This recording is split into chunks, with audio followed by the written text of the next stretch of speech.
ஆபிரகாமை குறித்து நாம் சிந்திக்கலாம். ஊர் என்னும் கல்தேயர் தேசத்தில் இருந்த ஒரு ஆள், இன்னொரு விதத்தில் விக்கிரக ஆராதனையில் இருந்த ஒரு ஆள், தேவனை அறியாத ஒரு மனுஷன். அவனுடைய பழைய பெயர் ஆபிராம். ஆபிராம்னா அர்த்தம் என்ன? பழைய பேர் ஆபிராம் அப்படின்னா என்ன அர்த்தம்? சொல்லுங்க, சும்மா சத்தமா சொல்லுங்க. ஆபிராம் அப்படின்னா என்ன அர்த்தம்? தகப்பன். ஆபிரகாம் அப்படின்னா திரள் ஜனத்துக்கு தகப்பன், அதுதான் அதனுடைய அர்த்தம். ஆபிராம் அப்படின்னா தகப்பன். ஆபிரகாம்னு கர்த்தர் மாற்றினார். அப்படின்னா நீ திரள் ஒரு குடும்பத்துக்குள்ள ஆள் இல்லை, நீ திரள் ஜனத்துக்கு யாரு? தகப்பன் சொல்லி மாற்றினார். ஒரு விசுவாசி சத்தியத்துக்குள்ள வர்றதுக்கு முன்னால எந்த சுபாவத்தில் இருந்தாலும் சரி, ஒரு ஊழியக்காரன் ஊழியத்துக்கு வர்றதுக்கு முன்னால எந்த சுபாவத்தில் இருந்தாலும் சரி, அந்த ஊழியத்துக்கு வந்த பின்பு, அபிஷேகம் பெற்ற பின்பு அவனுடைய லைஃப் ஒரு தகப்பனா என்ன செய்யணும்? மாறும். பிதா உங்களுக்கு மன்னிக்கிறது போல நீங்களும், அப்படின்னா நீ அந்த ஸ்தானத்திலிருந்து என்ன செய்யணும்? மன்னிக்கணும். பிதா பூரண சர்க்குணராக இருக்கிறது போல நீங்களும் பூரணர. அப்போ அந்த ஸ்தானத்துக்கு நீங்க என்ன செய்யணும்? வரணும். பிதா தயாளனா இருக்கும் பொழுது நீ என்ன செய்யக்கூடாது? வன்கண்ணனாய் இருக்க கூடாது. அப்போ இந்த பாதையில வந்துட்ட பின்பு நாம் பிதாக்கள். ஆபிரகாமுடைய வாழ்க்கையில பல வெற்றிகள் இருக்கிறது, பல தோல்விகளும் இருக்கிறது. அது நம்ம சுத்தியிருப்புக்கு சில காரியங்கள் எடுத்துக்கலாம். ஆதியாகமம் 12ஆம் அதிகாரம் 10ஆம்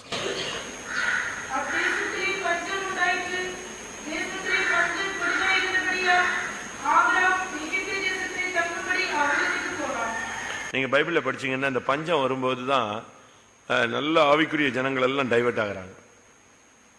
ஒரு தர்த்தரம், ஒரு பஞ்சம், ஒரு சூழ்நிலை மாறும்போது நீங்க அதை ரொம்ப இடத்துல படிக்கலாம். ஈசாக்கினுடைய வாழ்க்கையில கூட இப்படி ஒரு பாதை வந்தது. உடனே அவனும் அதே மாதிரிதான் புறப்பட ஆரம்பிச்சான். அதே போல நகோமியினுடைய வாழ்க்கையில ஒரு பஞ்சம் வந்தது. அப்பவும் அவங்க இப்படிதான் போனாங்க. சூனேமியாளுடைய வாழ்க்கையில இப்படி ஒரு பஞ்சம் வந்தது. அவளும் சொத்துக்கத்தெல்லாம் விட்டுட்டு எங்க போயிட்டா? புறப்பட்டு போயிட்டா. இப்படி நீங்க பைபிள்ல பாத்தீங்கன்னா பஞ்சம் அநேகருடைய வாழ்க்கையை தெய்வத்தை விட்டு திருப்புது. அது வசனம் கேட்கக்கூடாத பஞ்சமா இருக்கலாம், எழுத்தின் பிரகாரமான தரித்திரமாகவும் இருக்கலாம். வசனத்தை கேட்காம அந்த நல்லா கவனிக்கணும். இங்க உங்களுக்கு தான் கூட்டம், எனக்கா கூட்டம்? வசனம் கேட்கக்கூடாத ஒரு பஞ்சங்கிறது வசனத்தை கேட்காம நம்ம ஒதுங்கி போறதை காண்பிக்கிறார். வசனம் பொழிஞ்சுக்கிட்டே தான் இருக்கு. பாகம் 32:2 படி வசனம் சபையில் என்ன செய்யுது? மழையை போல பனியை போல என்ன செய்யுது? பொழியுதுன்னு தான் கர்த்தர் சொல்றார். அப்ப வசனம் அனுப்பப்படுது, நாம அதை கேட்க போறதில்லை, அதுக்கு சரண்டர் பண்றதில்லை. என்னுடைய வசனத்துக்கு நடுங்கிறவனை நான் நோக்கி பார்ப்பேன். அதனால நம்முடைய வாழ்க்கையில் இந்த விஷயத்துல ரொம்ப கவனமா இருக்கணும். பஞ்சம் வந்த உடனே நான் இவன் என்ன பண்ணிட்டாங்க? எகிப்துக்கு போனாங்க. இது பின்மாற்றத்தை காண்பிக்கிறது. எந்த சூழ்நிலையும் எங்க போகக்கூடாது? ஒரு தேவனுடைய பிள்ளை எகிப்துக்கு போகக்கூடாது, எந்த சூழ்நிலையிலும் போகக்கூடாது. எகிப்துக்கு போகும்போது தான் நமக்கு பிரச்சனைகள் ஜாஸ்தி ஆகுது. அவர்கள் திரும்பி போக மனதா இருந்தால் என்ன செஞ்சிருக்கலாம்? திரும்பி போயிருக்கலாமே. கர்த்தர் இஸ்ரவேல் ஜனங்களை குறித்து சொல்றார். அவங்க திரும்பி போகணும்னு நினைச்சிருந்தா நெஞ்சிருப்பான், திரும்பி போயிருப்பான். அந்த ஜனங்களும் பாருங்க, இடையில நாங்க எகிப்திலே இருந்து விட்டால் எங்களுக்கு நலமா இருக்கும்னா, எகிப்துல இருந்துட்டு தான் நல்லா இருந்திருக்குமே, எகிப்துல என்ன அடக்கம் பண்ண இடம் இல்லையா, நாங்க அங்க மறிச்சிருந்தா என்ன செய்யும் இருக்கும். அங்குள்ள எகிப்துல இருக்கிற வெள்ளரிக்காய், கொமட்டிக்காய், வெள்ளை பூண்டு இவைகளை நாங்கள் என்ன செய்கிறோம்? நினைவு கூறுகிறோம் சொல்றாங்க. இந்த வருஷத்துல நம்ம எகிப்துக்கு எத்தனை ட்ரிப் திரும்பி வந்திருக்கிறோம்? பின்மாற்றத்துக்கு, தோல்விக்கு, பழைய சுபாவங்களுக்கு, பழைய கோபங்களுக்கு, பழைய பழக்க வழக்கங்களுக்கு, ஜென்ம சுபாவங்களுக்கு. நம்முடைய பிறப்பிடம் எகிப்து தான் நம்முடைய பிறப்பிடம். அங்க திரும்பி வந்துட்டோமா? யோசிச்சு பாருங்க. எகிப்து அது ஒரு சுண்ணாம்பு காலவாய், அடிமைத்தனத்தின் வீடு, பார்வோனுடைய ஆளுகைக்குள்ள உள்ள ஒரு இடம், இருதய கடினம். அவனுக்கு அற்புதங்கள் நடந்தா கூட, அடி விழுந்தா கூட என்ன செய்ய மாட்டான், திருந்த மாட்டான். பார்வோனுடைய இருதயத்தை கர்த்தர் என்ன செய்தாரு, கடின படுத்திருந்தார். அப்ப எகிப்துக்கு போனோம்னு சொன்னா நம்முடைய இருதய கடினத்தை காண்பிக்கிறது. இல்ல இன்னைக்கு நான் அனுப்பிடுறேன், இன்னைக்கு நீங்க போயிடலாம் அப்படிமா. அரை மணி நேரம் கழிச்சு சொல்லுவான், அது எப்படி உங்களை விட்டுருவேன், உடனே அவனுடைய இருதயம் என்ன செய்யும், கடினமாகும். இது எதை காண்பிக்கிறது, நீ காலையில பிரதிஷ்டை பண்ற, மாலையில அதை உடைக்கிறாய். எப்பெல்லாம் நீங்க பிரதிஷ்டை பண்ணி அதை உடைக்கிறீங்களோ, அதை மீறுறீங்களோ, அப்பொழுதெல்லாம் நீங்க எங்க இருக்கீங்க, எகிப்துக்கு திரும்பி திரும்பி போயிட்டே இருக்கிறோம். ஆபிரகாம் எகிப்துக்கு போனான். இந்த வருஷத்துல 360 நாள் தாண்டிட்டோம்னு நினைக்கிறேன். இதுல எத்தனை ட்ரிப் நாம எகிப்துக்கு போனோம், எருசலேமுக்கு வந்தோம், எரிகோவுக்கு போனோம், எருசலேமுக்கு வந்தோம். இதுல நமக்கு எல்லாருக்கும் தெரிஞ்சது. நம்ம எப்பெல்லாம் எகிப்துக்கு போனோமோ அப்பொழுதெல்லாம் பிரச்சனைகள், எப்பொழுதெல்லாம் எகிப்துக்கு போனோமோ அப்பொழுதெல்லாம் போராட்டங்கள். அதுதான் ஆதியாகமம் 12:10 அவன் எகிப்துக்கு போனான். எகிப்துக்கு போனதுனால அங்க என்ன நடந்துச்சு, பார்வோனுடைய ஆள் இவளை தூக்கிட்டு போயிட்டாங்க. யார, சாரால தூக்கிட்டு போனது. இப்ப நீ போனீன்னா உன்னுடைய லைஃப் பிசாசு தூக்கிட்டு போயிடுவான். உன் ஊழியத்தை பிசாசு எடுத்துருவான், கண்ட்ரோல் அவன் பண்ணிடுவான்.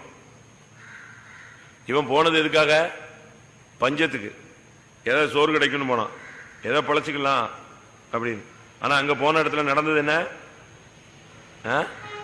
பார்வோன் அவனுடைய மனைவியாகிய ஆபிரகாமை சாராயை எடுத்துட்டு போயிட்டான். அங்க கொண்டு போயாச்சு. ஆபிரகாமுக்கு ஒன்னும் வாயும் பேச முடியல, கையும் பேச முடியல.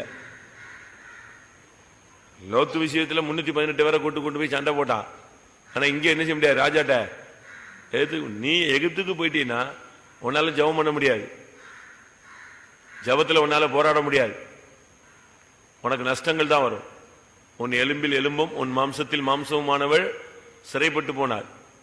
அது உன்னுடைய தனிப்பட்ட ஜீவியத்தில் உள்ளான மனுஷன் சிறைப்பட்டு போவதை காண்பிக்கிறது. எகிப்துக்கு போனீங்களா, அதுல எவ்வளவு நஷ்டம், குடும்பம் அசையும். ஆபிரகாமுக்கு வாய் பேச முடியல, அப்படியே அவங்க கொண்டு போயிட்டாங்க. இவன் பேசாம எங்க உட்காந்துட்டு இருந்தான், இவனால என்ன பண்ண முடியும். அப்பொழுது அந்த ஸ்திரீ பார்வோனுடைய அரண்மனைக்கு கொண்டு போகப்பட்டாள். இவன் பேசாம இருக்கான். என்ன ஒண்ணு கை செத்து வாய் செத்து ஒண்ணுமே செய்ய முடியாம, ஐயோ இப்பதான் யோசிக்கிறான், நம்ம எங்க வந்திருக்க கூடாது, எகிப்துக்கு வந்திருக்க கூடாது. நீங்க இந்த நாட்கள்ல ரொம்ப கவனமா இருக்கணும். சூழ்நிலை மாறிடுச்சு அப்படின்ட்டு டக்குன்னு எகிப்துக்கு போயிடக்கூடாது, பின்மாற்றத்துக்கு போயிடக்கூடாது, தோல்விகளுக்கு அடியெடுத்து வச்சிடக்கூடாது. 2வது ஆதியாகமம் 13:7.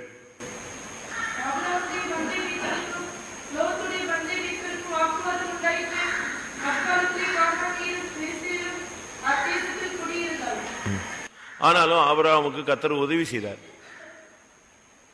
அவனை பஞ்சத்துல போய் அவன் மனைவி அங்க சிக்கிக்கிட்டாலும் கர்த்தர் கிருபையாய் இறங்கி அவளை என்ன செய்யறாரு, பாதுகாக்கிறார். நம்முடைய ஜனத்துக்கு பாருங்க எவ்வளவோ தோல்வியில் வருது. நம்முடைய ஜனம் வேண்டாம், நமக்கு எவ்வளவோ தோல்விகள் என்ன செய்யுது, வருது. ஆனாலும் கர்த்தர் என்ன செய்யறாரு, மன்னிக்கிறாரு, பாதுகாக்கிறாரு, நம்மை தப்புவிக்கிறார், கன்னிகளுக்கு விளக்குகிறார். நாம போய் தவறுகள் செய்யறோம், துணிஞ்சு செய்யறோம், தெரிஞ்சு செய்யறோம், வேணும்னே செய்யறோம், வேற வழி இல்லாம செய்யறோம், அப்படிலாம் போய் மாட்டிக்கிறோம். ஆனாலும் ஆபிரகாமுக்கு தேவன் எப்படித்தான் இருந்தாரு, உண்மையுள்ளவராய் இருந்தார். அவனை அங்க இருந்து அவனையும் பாதுகாத்தார், அவன் மனைவியையும் பாதுகாத்தார். இப்ப அடுத்த ஸ்டெப் என்னன்னா, வாக்குவாதம் உண்டாகுது. ஆபிரகாம் விசுவாசத்தின் தகப்பன், லோத்து யாரு, நீதிமான். நீதிமானாகிய லோத்தை அவர் ரட்சித்திருக்க. அப்ப 2 பேரும் யாரு, விசுவாசி. ஆபிரகாமுக்கு லோத்து யாரு, க்ளோஸ் ரிலேஷன், அப்படிதானே? அண்ணம்மா என்ன சொல்லுங்க, என்ன முறை, நீங்க எல்லாம் சண்டே ஸ்கூல் டீச்சர் தானே? அவ்வளவு க்ளோஸ் ரிலேஷன். இப்ப 2 பேருக்கும் பயங்கரமான முதல்ல வாக்குவாதம் எங்க தான் வந்துச்சு, மந்தை மேய்ப்பருக்கு. ஆபிரகாமுடைய மந்தை மேய்ப்பருக்கும் லோத்தினுடைய மந்தை மேய்ப்பருக்கு. இதை ஈஸியா யார் சால்வ் பண்ணணும், இதை யார் சால்வ் பண்ண வேண்டிய ஆள் யாரு, பொறுப்பு யாருக்கு? ஆபிரகாமை விட லோத்து சின்ன பையன், வயசுல குறைஞ்ச ஆள். 1. 2வது ஆபிரகாமுக்கு கானானின் தரிசனம் இருந்தது, இவனுக்கு கானானின் தரிசனம் கிடையாது. ஆனாலும் யாரு கூட வந்துகிட்டே இருக்கான்? ஆபிரகாம் கூட வந்துகிட்டே இருக்கான். ஒரு சின்ன வாக்குவாதம். பாத்திரங்களை ஒன்னு தாண்டி எடுத்து வைக்கும் போது என்ன வரும்? உரசல் வரும். இடிக்காம போகுமா? ஒன்னு இடிக்காம போகுமா? கூட்டத்தில் உட்காடுறோம், லேசா கைப்படும், கால்படும். எந்திரிச்சு போகும்போது யாரையாவது மிதிச்சிருவோம். பஸ்ல போய் பாருங்க, ட்ரெயின்ல போய் பாருங்க, இடி அங்கெல்லாம் இடி வாங்கிக்குவாங்க. பஸ்ல போங்க, அவன் மிதிச்சு உருட்டி எடுப்பான், அதெல்லாம் வாங்கிக்குவாங்க. காசும் கொடுத்து இடியும் வாங்கிக்குவாங்க. ட்ரெயின்ல பாருங்க, தொங்கிட்டு போனா கூட அவன் இடிச்சு உருட்டுவான், ஆனாலும் வாங்கிக்குவாங்க. ஆனா கோயில்ல ஒரு ஆள் லேசா கைப்பட்டுருச்சு, கால் பட்டுச்சுன்னா என்னது? என்னது? குற்றம். அப்படித்தானே? அங்க காசு கொடுத்து இடி வாங்குவான். ஆனா இங்க தேவ சமூகத்துல லேசா ஒரு ஆள் லேசா எந்திரிச்சு போகும்போது ஏதாவது பண்ணிட்டாங்கன்னா அது ஒரு பெரிய வருத்தம், துக்கம், சண்டை, அவ்வளவுதான். உடனே அந்த லைன்லயே உட்கார மாட்டாங்க, ஒரு 15 லைன் பின்னால போய் உட்காந்துவாங்க. இந்த மேட்டரை சிம்பிளா சால்வ் பண்ண வேண்டிய ஆள் யாரு? ஆபிரகாம். ஆனா சிம்பிளா கலத்தி விட்ட ஆளு யாருதான்? ரொம்ப ஞானமா வஞ்சகம் மாதிரி செஞ்சு அவனை கலத்தி விட்ட ஆள் யாருதான்? ஆபிரகாம் தான். ஒரு சின்ன மேட்ரு, அது எவ்வளவு சிம்பிள் மேட்டர் தெரியுமா? ரொம்ப சிம்பிள். கூப்பிட்டு மந்தை மேய்ப்பன 2 பேரும் என்ன செஞ்சிருக்கலாம்? சத்தம் போட்டிருக்கலாம். எப்பா நீங்க 2 பேரும் சண்டை போட்டு எங்களுக்குள்ள சமான கடை உண்டு பண்ணக்கூடாது. நீ கிழக்க மேய்ச்சா நீ என்ன செய்ய? மேற்க மேய். அவன் வடக்க மேய்ச்சா நீ என்ன செய்ய? தெற்க மேய். ஏன் இப்படி சண்டை போடுறீங்க? அவன் ஒரு துறவுல தண்ணி பாய்ச்சா நீ ஒரு துறவுல என்ன செய்ய? தண்ணி காட்டு. ஒதுங்கி போனா போயிட்டு இருப்பான். ஆபிரகாம் சொன்னா ஓடிய போயிட்டு இருப்பான். அவங்களுக்குள்ள உள்ள வாக்குவாதத்தை இவன் டக்குன்னு பயன்படுத்தி யாரை கூப்பிட்டு பேசிட்டான்? மேற்பட்டே பேசல. யார்கிட்ட கூப்பிட்டு பேசினா? லோத்தை கூப்பிட்டான். நீ கிழக்க போனா நான் மேக்க போறேன், நான் மேக்க போனா நீ கிழக்க போற. டப்புன்னு ஒரே வேடி சிசரை துண்டிச்சிட்டான். செய்யலாமா? நம்ம ஆளுங்க பட்டு பட்டுன்னு பேசுவாங்க. அவன் நான்கு நின்று சாகுற மாதிரி பேசுறது. குடும்பத்தில் கூட ஒரு சிலர் எல்லாம் புருஷன் படார்னு பேசிடுவாங்க. ஒரு சில மனைவிட்ட பயங்கரமா பேசுவாங்க. அதாவது மனசு முறிஞ்சு போற மாதிரி என்ன செய்வாங்க? பேசுவாங்க. ஆக்சுவல் ப்ராப்ளம் என்ன, மந்தை மேய்க்கிறவங்களுக்கு என்ன பிரச்சனை வந்திருக்கும் சொல்லுங்க? இந்த ஆடு அங்கிட்டு கிராஸ் பண்ணி போயிருக்கும், அந்த ஆடு இங்கிட்டு கிராஸ் பண்ணி போயிருக்கும். இவன் அந்த ஆடை அடிச்சிருப்பான், துரத்தி விட்டுருப்பான். அப்படிதானே? உடனே அவங்களுக்குள்ள வாக்குவாதம் வந்துருச்சு. வாக்குவாதங்கிறத சால்வ் பண்ணணும் உடனே. வாக்குவாதம்னா அது ஒரு நோய். வாக்குவாதம் என்னது? நோய். அந்த வியாதி யாருக்காவது இருக்கா? இந்த நோய் இருக்கா? ஜுரம் இல்லை, அது வேற ஒரு நோய். இந்த நோய் இருந்தா அவன் எப்ப பார்த்தாலும் லொக்கு லொக்குன்னு தான் இருக்கணும். ஏன்னா இந்த நோய் இருக்குது. என்னது? வாக்குவாதம். அவன் லேசா நல்லது பேசினாலும் சண்டைக்கு இழுத்துருவான். வாக்குவாதம். அந்த நோய் அதுக்கு பேர் என்னது? வாக்குவாத நோய். வாக்குவாத நோய்னா லேசா இப்படி போனாலும் ஏன் இப்படி போனாமா, இப்படி போனா ஏன் இப்படி போவாங்க, சிரிச்சுட்டா இன்னைக்கு புதுசா சிரிக்கிறான் அப்படிமா, சிரிக்காம போயிட்டா பாரு மூஞ்சி தூக்கிட்டு போறாமா. இவனை அந்த ஆவி வந்துருச்சு. 1 தீமோத்தேயு 6:4.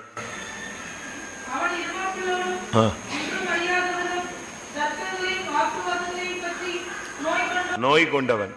எதை பத்தி நோய் இவனுக்கு? தர்க்கங்களையும் வாக்குவாதங்களையும் பற்றிய நோய் கொண்டவன். இது ஒரு நோய். அது இந்த நோய் இருந்தா எல்லாத்துக்கும் வாக்குவாதம் தான். ஒரு பிரசங்கம் பண்ணா அதுக்கு ஒரு வாக்குவாதம் பண்ணுவான். ஒரு சுத்திரி பூட்டனா அதுக்கு ஒரு வாக்குவாதம் பண்ணுவான். ஒரு உபதேசத்தை சொன்னா அதுக்கு ஒரு வாக்குவாதம் பண்ணுவான். வீட்டுல மனைவி ஒண்ணு சொன்னா அதுக்கு ஒரு வாக்குவாதம், புருஷன் ஒண்ணு சொன்னா அதுக்கு ஒண்ணு வாக்குவாதம், எல்லாத்துக்கும் வாக்குவாதம். அது ஒரு 1 தீமோத்தேயு 6:4 தர்க்கங்களையும் வாக்குவாதங்களையும் பற்றி நோய் கொண்டவன். அந்த நோய் இருக்கா யாருக்காவது? கண்டுபிடிக்கலாம் அவங்களெல்லாம். ஆபிரகாம் அதை சால்வ் பண்ணல, ஈஸியா துரத்தி விட்டான். யார? அடுத்த வசனம் வாசிங்க. ஆதியாகமம் 13:7-8.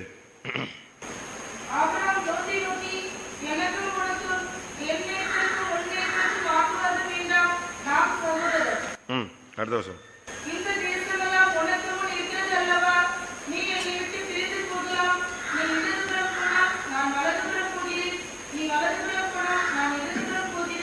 பாத்தீங்களா? பிரிச்சது யாரு? பிரிஞ்சு போகலாங்கிற உபதேசத்தை சொல்லி கொடுத்ததே யாரு தான்? ஆபிரகாம் தான். நமக்குள்ள இப்படி செய்யவே கூடாது. குடும்பத்தை பிரிக்கிறது, ஒருத்தர் பிரிக்கிறது, ரூமை மாத்திக்கிறது. இனிமேல் நான் இந்த ரூமில், நீ உனக்கு இந்த ரூம் பிடிக்காவிட்டால் நீ என்ன செய்யலாம்? அடுத்த ரூம் போய்விடலாம். இது என்ன ஹாஸ்டலா? அவ்வளவுதான். ஒரு வீட்டில் ஒரு சிஸ்டர் இந்த ரூம்ல வராதன்னு சொல்றாங்கல்ல, எதுக்கு திருப்பி திருப்பி இந்த ரூமுக்கு வரீங்கன்னு புருஷனை சொல்லிட்டா. அதோட அவன் வீட்டுக்குள்ள ஒரு ரூம்ல வரக்கூடாதான். யாரு வரக்கூடாது? இவளை வச்சு என்ன பண்றது? இது கல்யாணம் கட்டும் போதே அக்ரிமெண்ட் போடணும். 2 ரூமுக்குள்ள தான் வருவேன். வீட்டில் 2 ரூம் இருந்தால் ஒரு ரூமுக்கு தான் என்ன செய்வேன்? அப்படியா? இவன் பாருங்க ரொம்ப சிம்பிளா கலத்தி விட்டான் அவனை. பிரிந்து போகிறதா இருந்தால் நீ என்ன செய்யலாம்? பிரிந்து போகலாம். அவன் உடனே பிரிஞ்சு போயிட்டான். லோத்து பிரிஞ்சு போனான்னு நம்ம சொல்றோம். அதுக்கு பிறகுதான் லோத்தினுடைய பார்வை நெஞ்சிருச்சு, மாறிடுச்சு. அதுக்கு பிறகுதான் அவன் சோதமை பார்த்தான். எப்படி தெரிஞ்சது? ஏதேனை போல தென்பட்டுச்சு. அது வரைக்கும் அமைதியா வந்துட்டு இருந்தான். ஆபிரகாமுடைய முதல் குற்றம் எகிப்துக்கு போனது. 2வது குற்றம் லோத்தை பிரிச்சு விட்டது. பிரிச்சு விடக்கூடாது. நீங்க வாக்குவாதத்தை உடனே நெருப்பு அணைக்க தெரியணும். நெருப்பு என்ன செய்யக்கூடாது? எரியிற தீயில என்ன செய்யக்கூடாது? எண்ணெய் ஊற்றக்கூடாது. பட்டுன்னு அணைக்க தெரியணும். ஒரு ஃபயர் சர்வீஸ் மாதிரி உடனே நீங்க அணைச்சு ஸ்டாப் பண்ணிடணும். அவ்வளவுதான். பேசாதீங்க, சமாதானமா இருங்க. நான் ஒரு வீட்டில் நல்ல வசதி உள்ளவங்க, ரொம்ப பணக்காரங்க, பிள்ளைகள்லாம் ஒரு மெயின் மீட்டிங் போயிட்டு வருது. வீட்டுக்கு வந்தா புருஷனுக்கு மனைவிக்கும் அண்டர்ஸ்டாண்டிங் இல்லாம 2 பேரும் பயங்கரமா டென்ஷன்ல இருக்காங்க. அந்த பிள்ளைங்க வந்துச்சு, என்னடா வீட்டுக்கு வந்தா வீடு பயங்கர போராட்டம், யுத்தகாலம் மாதிரி இருக்கு. ஒரே அவங்க 2 பேருக்குள்ளேயும் புருஷனுக்கு மனைவிக்குள்ளேயும் பயங்கர மிஸ் அண்டர்ஸ்டாண்டிங் ஆகி அடி தடி ஆகி பெரிய சமாதான கேடாகி வாழ்வா சாவா. பிள்ளைகள் வரட்டும். பிள்ளைங்க எங்கேயோ மீட்டிங் போயிருக்கு. வந்த உடனே பேசுவோம். ஒன்னு நீ இருக்கியா, நான் இருக்கனா, அந்த பிள்ளை உனக்கா, எந்த பிள்ளை உனக்கா, இல்ல குடும்பம் பிரிச்சிடலாமா, இல்ல செத்துடலாமா, மொத்தமா போயிடலாமா. இப்படி ஒரு ஆவி என்ன செய்யுது? அந்த குடும்பத்தை அலக்கழிக்குது. பழைய கதைகளே பேசுனது, ஓல்டு ஸ்டோரி பேசி பேசி பேசி பேசி பேசி பக்குவாதம் முத்திருச்சு. இந்த நேரத்தில் பிள்ளைங்க இறங்கிட்டாங்க. பிள்ளைங்க இறங்கினா அதுங்க சந்தோஷமா கூட்டம் முடிச்சுட்டு இங்க வந்தா இங்க 2 எலியும் பூனையும் மாதிரி என்ன செய்றாங்க? நிக்கிறாங்க. இந்த பிள்ளைங்க விசாரிச்சது, அம்மா உடனே அப்பா இப்படிலாம் பண்ணிட்டாரு, எல்லா கதையும் சொல்லியாச்சு. உடனே அப்பா இல்ல நான் அப்படி செய்யல, இப்படி இவ செஞ்சா அதனாலதான் இப்படிலாம் பேசினேன். அப்படியே 2 பேருக்கும் திருப்பியும் ஒரு யுத்தகலம் மாதிரி வந்துச்சு. பறக்குன்னு மூத்த பிள்ளை சொன்னா, எதுக்கு டேடி சண்டை கண்டையெல்லாம் போட்டு ஏதாவது வாங்கிட்டு வாங்க, 4 வருஷம் செத்துடலாம், முடிச்சிட்டு இந்த கதையை முடிங்க, உங்களோட எங்களுக்கு சமாதானமே இல்லை, முடிச்சிடலான்னு. உடனே மிரண்டாங்க 2 பேரும். யார் 2 பேரும்? அம்மாவும் அப்பாவும் சுத்தமா ஆட்டம் கண்டுடுச்சு. ஏன்னா பிள்ளைங்க 2ம் சொல்லிச்சு, வேணாம், உங்க 2 பேரோட எங்களால இருக்கவே முடியாது. டெய்லி நீங்க 2 பேரும் போடுற சண்டைகள், சமாதான கேடு, போறது பெந்தேகோஸ்து பண்றதெல்லாம் நீங்க 2 பேரும் ஒருத்தருக்கும் இல்லை, வேணாம், நாங்களும் வரல, இனிமே கோயிலுக்கும் வரல, எங்கேயும் வரல, விடு, மொத்தமா போயிடலாம். அவனே எல்லாம் 2 பேய் அறிஞ்ச மாதிரி உட்கார்ந்து இருந்துச்சு. என்னடா பண்றது, பிள்ளைங்க வளர்ந்த பிள்ளைங்க இப்படி சொல்லிவிட்டாங்களேன்னு அப்படியே உட்காந்துட்டு பாஸ்டர்ட்ட போகலாம். எனக்கு ஃபோன் பண்ணாங்க, நீங்க இருக்கீங்களா, வர்றோம். வான்னு. என்னன்னு கேட்டேன். இல்லை கொஞ்சம் பிரச்சனை. எனக்கு பிரச்சனைனா இவங்க தெரியும், இது நீர் போத்த நெருப்பு, அது பாட்டுக்கு போஞ்சிட்டே இருக்கிற கேஸ். எனக்கு என்னடா இது பிள்ளைங்க இப்பதானே கூட்டம் முடிஞ்சு போச்சு, ஏதோ பிரச்சனை ஆகி போச்சு போல் இருக்குன்ட்டு நான் உட்காந்து கொஞ்சம் நேரம் ஜெபிச்சேன். வந்துட்டாங்க. அது 2 நிமிஷத்துல வந்துருச்சு. வண்டி காருக்கு சர்ன்னு நிப்பாட்டான். அந்த 2 நிமிஷத்துல கர்த்தர் என்ற சொன்னாரு. உட்கார்ந்த உடனே பழைய கதையை என்ன செய்யக்கூடாது, பேசாதன்னு சொன்னார். அந்த சப்ஜெக்டே பேசக்கூடாது, ஜெபம் பண்ணி அனுப்பி விட்டுரு. வந்துச்சு. நான் உட்கார்ந்தேன். கர்த்தர் சொன்னதை நல்லா ஒன்று சொல்லிடுறேன்னு சொன்னேன். என்னன்னு, பழைய சப்ஜெக்ட் 2 பேரும் பேசக்கூடாது. பேசின குடும்பம் சீரழியும். என்ன சொல்ற, உலகத்தில் இருக்கணும்னு ஆசைப்படுறியா, சபையில் இருக்கணும்னு ஆசைப்படுறியா, பரலோகத்துக்கு போகணும்னு ஆசைப்படுறியா, பேச மாட்டியா? 2 பேரும் பிரதிஷ்டை பண்ணு. நீ சொல்லு, நான் இனிமேல் பழைய கதையே பேச மாட்டேன். நீ சொல்லு, நான் பழைய கதையே பேச மாட்டேன். ஜெபம் பண்ணி பிள்ளைகள்கிட்ட ஒன்னு அது போயிட்டு வாங்க, நல்லா இருக்காங்க. அந்த வாக்குவாதம் என்னது, அந்த ஆவி ஓடி போயிடுச்சு. உங்க வீட்டில் இருக்கா அந்த நோய்? சிம்பிள். ஒரு டம்ளர் தண்ணி குடிச்சா உடனே இருமல் வரும். அதே மாதிரி வீட்டுல ஒரு சின்ன வந்துட்டா உடனே என்ன வந்துடும், இழுத்துருவான். ஃபுல்லா கொக்கி போட்டு இழுத்து மறுபடியும் அதே வாக்குவாதம் தான். வாக்குவாதம் ஒரு நோய். அதை ஆபிரகாம் தீர்த்து வைக்காமல் அதை நிரந்தர பிரிவுக்கு காரணமாக மாற்றினான். ஆதியாகமம் 15ஆம் அதிகாரம் 12ஆம் வசனம்.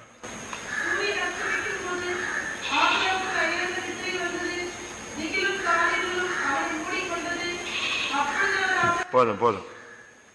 ஆக்சுவலா இங்க வந்து பலி செலுத்திக்கிட்டு இருக்கான். ஆண்டவர் சொல்றாரு, நீ 3 வயது கிடாரியை கொண்டு வா, 3 வயது வெள்ளாட்டு கடாவை கொண்டு வா, 3 வயது ஆட்டுக்கடாவை கொண்டு வா, ஒரு காட்டுப்புறாவை கொண்டு வா, ஒரு புறா குஞ்சை கொண்டு வான்னு சொல்றாரு. எல்லாத்தையும் கொண்டு வந்தாச்சு. அவன் அவைகள் எல்லாவற்றையும் அவரிடத்துல கொண்டு வந்து அவைகளை நடுவாக துண்டித்து துண்டங்களை ஒன்றுக்கொன்றாக எதிராக வைத்தான். எல்லாம் ரெடி, எல்லாம் ரெடி. இப்ப பலி என்ன செய்ய போதே அங்கீகரிக்கப்படுற நேரம். ஆபிரகாமுக்கு என்ன வந்துருச்சு? எத்தனை மணிக்கு? எத்தனை மணி அது? 6 to 6:30 விசுவாசத்தின் தகப்பன் தூங்குறான் பாருங்க. அயர்ந்த நித்திரை. நித்திரை தூங்கணும். எல்லாருமே தூங்கினாதான், ரெஸ்ட் எடுத்தாதான் சரி வரும். ஆனா அயர்ந்த நித்திரை உன்னுடைய ஆவிக்குரிய ஜீவித்தை செஞ்சிடும், படுக்க வச்சிடும். தூங்குகிற நீ விழித்து மரித்தோரை விட்டு எழுந்திரு, அப்பொழுது கிறிஸ்து உன்னை என்ன செய்வார்? பிரகாசிப்பார். தூக்கம் தேவை எல்லாருக்கும், அந்த டைமிங் இருக்கு. ஆனா ஒரு சிலர் கும்பகர்ண நல்லா இருக்கானுங்க, தூங்கிட்டே இருக்கிறது. ஜபத்துல தூங்குறாங்க, ரூமுக்கு போனா தூக்கம், காலேஜ் போனா தூக்கம், வீட்டுக்கு போனா தூக்கம், எங்க போனாலும் தூக்கம் தூக்கம் தூக்கம். பிரசங்கம் நடக்கும்போது தூங்குறான், ஆவியில் வரும்போது தூங்குறான். எப்படி இருக்கும்னு யோசிச்சு பாருங்க. இங்க பலி செலுத்திட்டு முன்னால வச்சிருக்கு, இப்ப அக்னி இறங்க போகுது. கர்த்தர் சொல்றாரு, 3 வயது ஆட்டுக்கடா கொண்டு வா, 3 வயது கடாரியை கொண்டு வா, 3 வயது வெள்ளாட்டு கடா கொண்டு வா, ஒரு காட்டு புறா கொண்டு வா, ஒரு புறா குஞ்சு கொண்டு வாச்சு. எல்லாத்தையும் கொண்டு வெட்டி கிட்டி கிளியரா வச்சு பலிபடத்துல வச்சாச்சு. இப்ப என்ன செய்யணும்? அக்னி இறங்கணும். இவன் என்ன செய்ய ஆரம்பிச்சிட்டான்? தூங்குறான். சரியான அபிஷேகத்துல நிரம்புறாங்க. அங்கேயும் ஒரு 2-3 பேர் நெஞ்சிட்டு தான் இருக்கான், தூங்கிட்டு தான் இருக்கான். எப்படி இருக்கும்? ஸ்பிரிச்சுவல்ல தேவை, ஆனா ரெஸ்ட் தேவைங்கிறதுனால ஆவிக்குரிய ஜீவிதத்தில் ஜபத்துல தூங்கி பழகக்கூடாது. பள்ளியில் தூங்கினவன் கல்வி இழந்தான், ஜபத்துல தூங்கினவன் ஜெயம் இழந்தான். முடிஞ்சு போன கதை அது. உட்காந்துட வேண்டியதான். நீ 6:30 தூங்கினா கடைசியில் அன்னைக்கு என்ன நடந்துச்சு தெரியுமா? அக்னி இறங்குச்சோ இல்லையோ, என்ன கிடைச்சிருச்சு? உன் சந்ததி 400 வருஷம் எங்க போக போகுது? அடிமைத்தனத்துக்கு போக போகுதுன்னு ஒரு வாக்குத்தத்தம் கிடைச்சது. இது வாக்குத்தத்தமா? அதுக்கு பின்னால உள்ளதான் சொல்லியிருக்கு, உன் சந்ததி எங்க இருக்கும்? 400 வருடம் அந்நிய ஜனத்தை சேவிக்கும். முடிஞ்சு வச்சா? ஜபத்துல தூங்குனா உனக்கு வாக்குத்தத்தம் கிடைக்காது, சாபமான வார்த்தைகள் கிடைக்கும். உன் சந்ததி ஆசீர்வதிக்கப்படும் செய்தி வராது. உன் சந்ததி அடிமைக்குள்ள தனத்துக்குள்ள போகுங்கிற செய்தி தான் உனக்கு என்ன செய்யும்? கிடைக்கும். ஜபத்துல தூங்குறீங்களா? ஒரு சிலர் பயங்கரமா தூங்குறாங்க. நமக்கு அந்த பழக்கத்தை நிறுத்தணும். 1 மணி நேரம், 2 மணி நேரம், ஒரு 4 மணி நேரம், 3 மணி நேரம், அவ்வளவுதான். இது புக்கில் போய் படிக்கிறது. 8 மணி நேரம் தூங்கினால் உடல் ஆரோக்கியமா இருக்கும். உடனே 8 மணிக்கு நைட்டு படுத்தாதான் காலையில் 8 மணி வரைக்கும் தூங்கலாம். காலையில எழும்புறது 8:15, 9 மணிக்கு காலேஜ் போயிடுறான். எழும்புறது எத்தனை மணிக்கு? 8:15. சும்மா மிஷின் மாதிரி எழும்பி அது வரைக்கும் சோம்பேறியா கடந்துட்டு, அதுக்கு பிறகு எந்திரிச்சு பாத்தீங்கன்னா அரக்க பறக்க விழுந்து எடுத்து ட்ரெஸ்ஸை மாட்டி விழுந்து ஓடி எங்க போய் சேர்ந்துடுறான்? ஸ்கூலுக்கும். நம்ம பிள்ளைகளை சின்ன பிள்ளைகளையே நல்ல கண்ட்ரோல்ல வளர்க்கணும். அதுங்களை தூங்க விட்டுறது. 8 மணிக்கு பஸ் வருதுன்னா 7:30 தான் நினைச்சிருது. எழுப்பி போட்டு சாத்துன்னு சாத்தி குளிப்பாட்டி எடுத்து கொண்டு போய் ரோட்ல நிப்பாட்டுவாங்க பஸ்ஸுக்கு. இதே பழக்கம் தான் அவன் தொட்டில் பழக்கம் சுடுகாடு வரைக்கும் தான் வச்சிருப்பான். இதை கொண்டு வந்து ஊழியத்தில் விட்டா அங்க 7:30 தூங்குனது இங்க 8:30 தூங்கும். ப்ரமோஷன். அங்க வீட்டுல 7:30 வரைக்கும் தூங்கிட்டு இருந்த கேஸ ஊழியத்துக்கு கொண்டு வந்து விட்டா வந்துடும், ஊழியத்துக்கு வந்துடும். இங்க எத்தனை மணிக்கு தூங்கும்? இங்க 8:30 தூங்கும். ஏன்னா இங்க ஸ்கூல் கிடையாதுல்ல, பஸ் கிடையாது. நமக்கு ஆபிரகாம் அயர்ந்த நித்திரைக்குள் போனான். அன்னைக்கு அவனுடைய சந்ததி எங்க போச்சு? ஜப நேரத்துல நீங்க ஜபத்துல நிக்கலன்னா தோத்து போவீங்க. ஆதியாகமம் 15:13 சாபங்கள் அவனுக்கு வந்து சேர்ந்தது. எவ்வளவு நல்ல ஒரு மனுஷன் சாபத்தை வாங்கிட்டானே. வாசிங்க 13ஆம் வசனம்.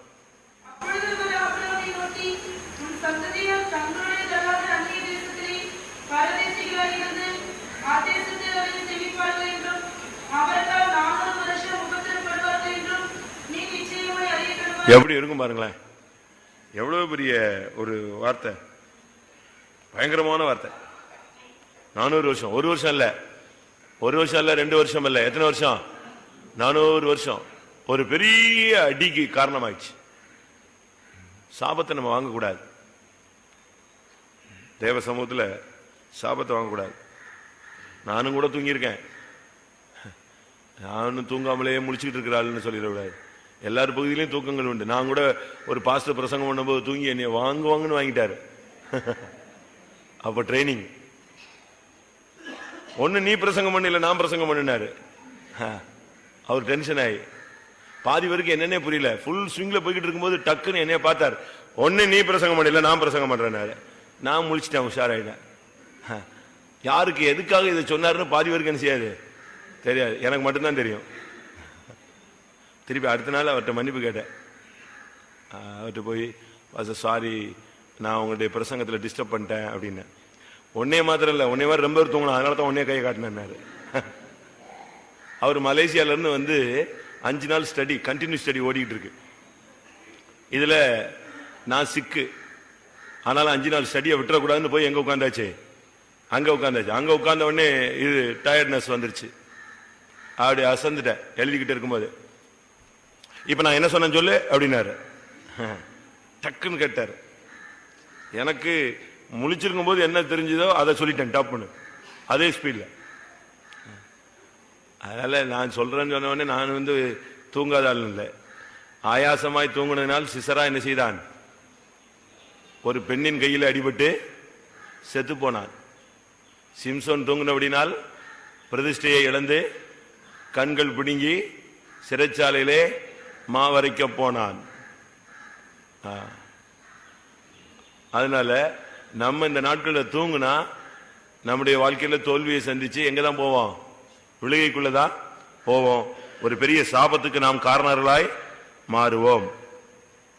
அடுத்து ஆதியாகமம் 18ஆம் அதிகாரம் 22ஆம் வசனம்.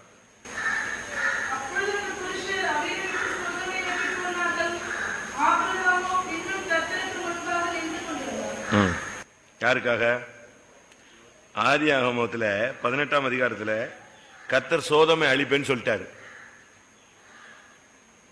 இப்போ சோதோம்ல யார் இருக்கா?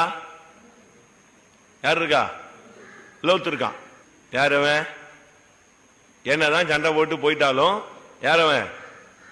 தன்னுடைய இனத்தான் இல்லையா? தான் ஆடாட்டாலும் எது ஆடுது? தசை ஆடுது. பாத்தீங்களா? அப்போ அந்த அதே சோதோம்ல ஆயிரக்கணக்கான ஜனங்கள் இருக்காங்க. அவங்கள பத்தி இவனுக்கு என்ன வரல? மைண்ட் வரல. ஆயிரக்கணக்கான ஜனங்கள் அழிக்கப்பட போறாங்க, அவன் மைண்ட்ல அது வரல. இப்ப அவன் மைண்ட் குறுகிய கண்ணோட்டத்தில் வருது. 50 நீதிமான் இருந்தா அழிப்பீரோ? 40 பேரு, 20, 30 பேரு, 20 பேரு, எங்க வந்துட்டான்? 10. இன்னும் டைரக்டா எதுதான் பேர் சொல்லல. என் சொந்தக்காரன் ஒருத்தங்க இருக்கான்னு சொல்லல. அப்போ இனத்தின் அந்த ஆவி வேலை செய்தா? மாம்சத்தின் பந்தம் வேலை செய்தா? நமக்குள்ள இதுக்குள்ள வந்துட்ட பிறகு நாம் எல்லாருக்காக ஜெபிக்கணும். யோபு தன் சிநேகிதருக்காக என்ன செய்தான்? விண்ணப்பம் செய்தான். கர்த்தர் அவன் சிறையிருப்பை மாற்றினார். நம்முடைய ஜீவியத்தில் இந்த விஷயத்துல ரொம்ப கவனமா இருக்கணும். இதுக்குள்ள வந்துட்ட பிறகு நீ ஆபிராமா இருக்கக்கூடாது. யாரா இருக்கணும்? ஆபிரகாமா இருக்கணும். இவன் ஆபிரகாம, இப்ப ஆபிரகாமா மாறிட்டான். ஆனா புத்தி இன்னும் ஏதா மாறல, ஆபிரகாமா மாறல. ஆபிரகாம் இந்த விஷயத்துல அவனை மட்டும்தான் மீக்கிறதுல மைண்ட்ல அப்படி வந்துட்டே வராம பாருங்க. 50ல இருந்து குறைஞ்சு குறைஞ்சு எங்க வந்தாச்சு? 10ல வந்து நின்றுட்டான். 10ல வந்து நின்னா கர்த்தர் சொன்னாரு 10 நீதிமான் இருந்தா நான் என்ன செய்ய மாட்டேன், அழிக்க மாட்டேன்.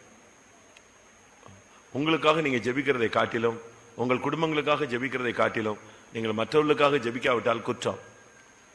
சாமுவேல் சொல்றான், நான் உங்களுக்காக வேண்டுதல் பண்ணாது இருப்பேனானால் நான் பாவம் செய்கிறவனாயிருப்பேன். ஏன் நீ லோத்துக்காக போட்டு சண்டையை போடணும், எதுக்கு இருக்கணும்? அவனை அன்னைக்கு விடாம இருந்தா அவன் எங்க இருந்திருப்பான்? அவனுக்காக நீ ஜெபம் பண்ண வேண்டியல, அவன் கூட கானானுக்குள்ள வருவான்.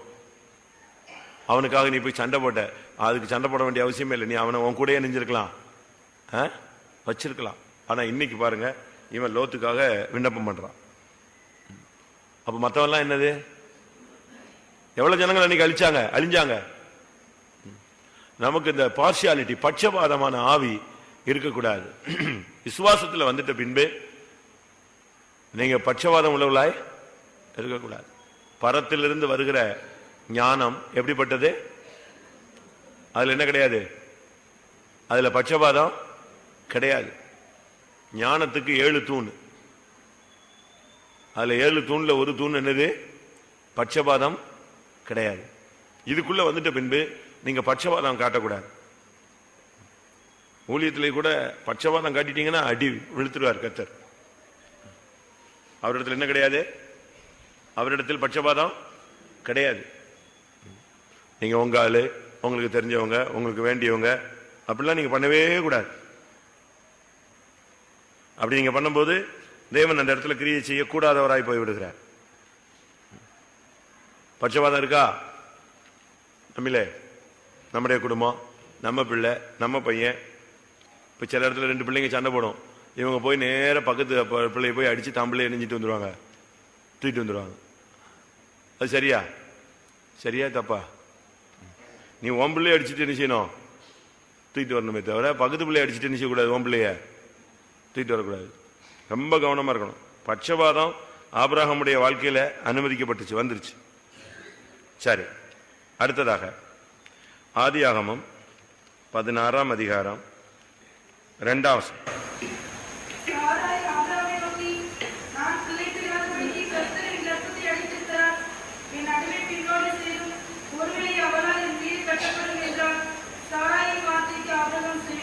இங்கதான் ஆபிரகாம் ஃபர்ஸ்ட் அடுத்த மெயின் ஃபெயிலியர்ல வர்றா. வாக்கு தத்துவத்துக்கு மாறான ஒரு பாவத்துக்கு இடம் கொடுக்கிற இடம் எதுதான்? கர்த்தர் அதுக்கு சொல்லியிருக்காரு, உனக்கு தருவேன்னு சொல்லியிருக்கிறார்.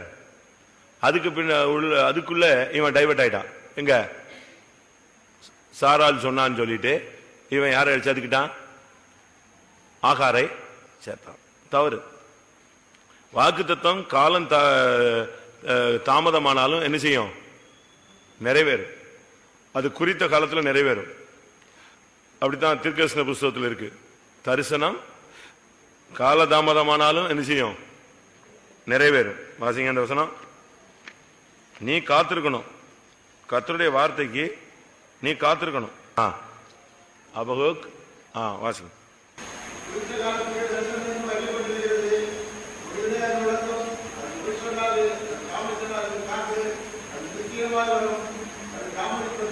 பாத்தீங்களா?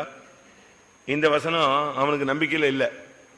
அவன் அதுக்குள்ளேயே அவன் டைவர்ட் ஆயிட்டான், ஆகாரை சேர்த்தான். இது அடிமைத்தனத்தை நம்முடைய வாழ்க்கையில இணைப்பது, தோல்விகளை நம்முடைய வாழ்விலே இணைப்பது. ஜெயமான பாதையில வந்துட்ட பின்பு நீங்க தோல்வியை உங்களுடைய வாழ்க்கையில இணைக்க கூடாது. எந்த விதத்திலும் தோல்வி நமக்குள்ள வர்றதுக்கு விடக்கூடாது. சாராய் சொன்னான்னு சொல்லிட்டு இவன் ஆகார சேர்த்துட்டான். அது அவனுடைய வாழ்க்கையில மிகப்பெரிய துக்கத்தையும். நீ யோசிச்சு பாருங்க, இன்னைக்கு முஸ்லீம் இருக்கிறதுக்கு காரணமே யார் தான்? இன்னைக்கு இஸ்லாம் மார்க்கம் இருக்கிறதனுடைய மிகப்பெரிய காரணமே இந்த இன்சிடென்ட் தான். ஆகாருக்கு பிறந்தவனா யாரு? இஸ்மாயில். அப்படித்தானே? கரெக்ட் தானா? இஸ்மாயில் யாரு? இஸ்மாயில் தான் முஸ்லிம். இஸ்மவேல் முடிஞ்சதா? அன்னைக்கு இந்த ஒரு தவறு தான். வாக்கு தத்தம் நிறைவேறும், நீ காத்துரு. கர்த்தர் சொன்னதுல உண்மை உள்ளவர், அதுல ஒண்ணு கூட என்ன செய்யாது, தாமதிக்காது. எசேக்கியேல்ல சொல்லி இருக்கு, 12ஆம் அதிகாரத்தில் 28ஆம் வசனத்தில் கர்த்தருடைய வார்த்தை ஒன்றாகிலும் தாமதிப்பதில்லை, இனி தாமதிப்பதில்லை. என் வார்த்தையெல்லாம் நிறைவேறும், உனக்கு கொடுத்த வாக்குத்தத்தம் நிறைவேறும். ஆனா அதுக்கு முன்னால நீ போய் ஏதாவது அடிமைத்தனத்தில் போய் என்ன செய்யக்கூடாது, சிக்க கூடாது. ஒரு பெரிய துஷ்ட சந்ததி இன்னைக்கு தீவிரவாதம் இருக்கிறதுக்கு ஒரே காரணம் யார்தான்? இந்த ஆகாரை சேர்த்தது. அதனால ரொம்ப இந்த விஷயத்துல கவனமா இருக்கணும். இது மாத்திரமல்ல, ஆதியாகமம் 25:1 பாத்தீங்கன்னா இன்னொரு குரூப்பை மறைச்சு வச்சிருக்கான்.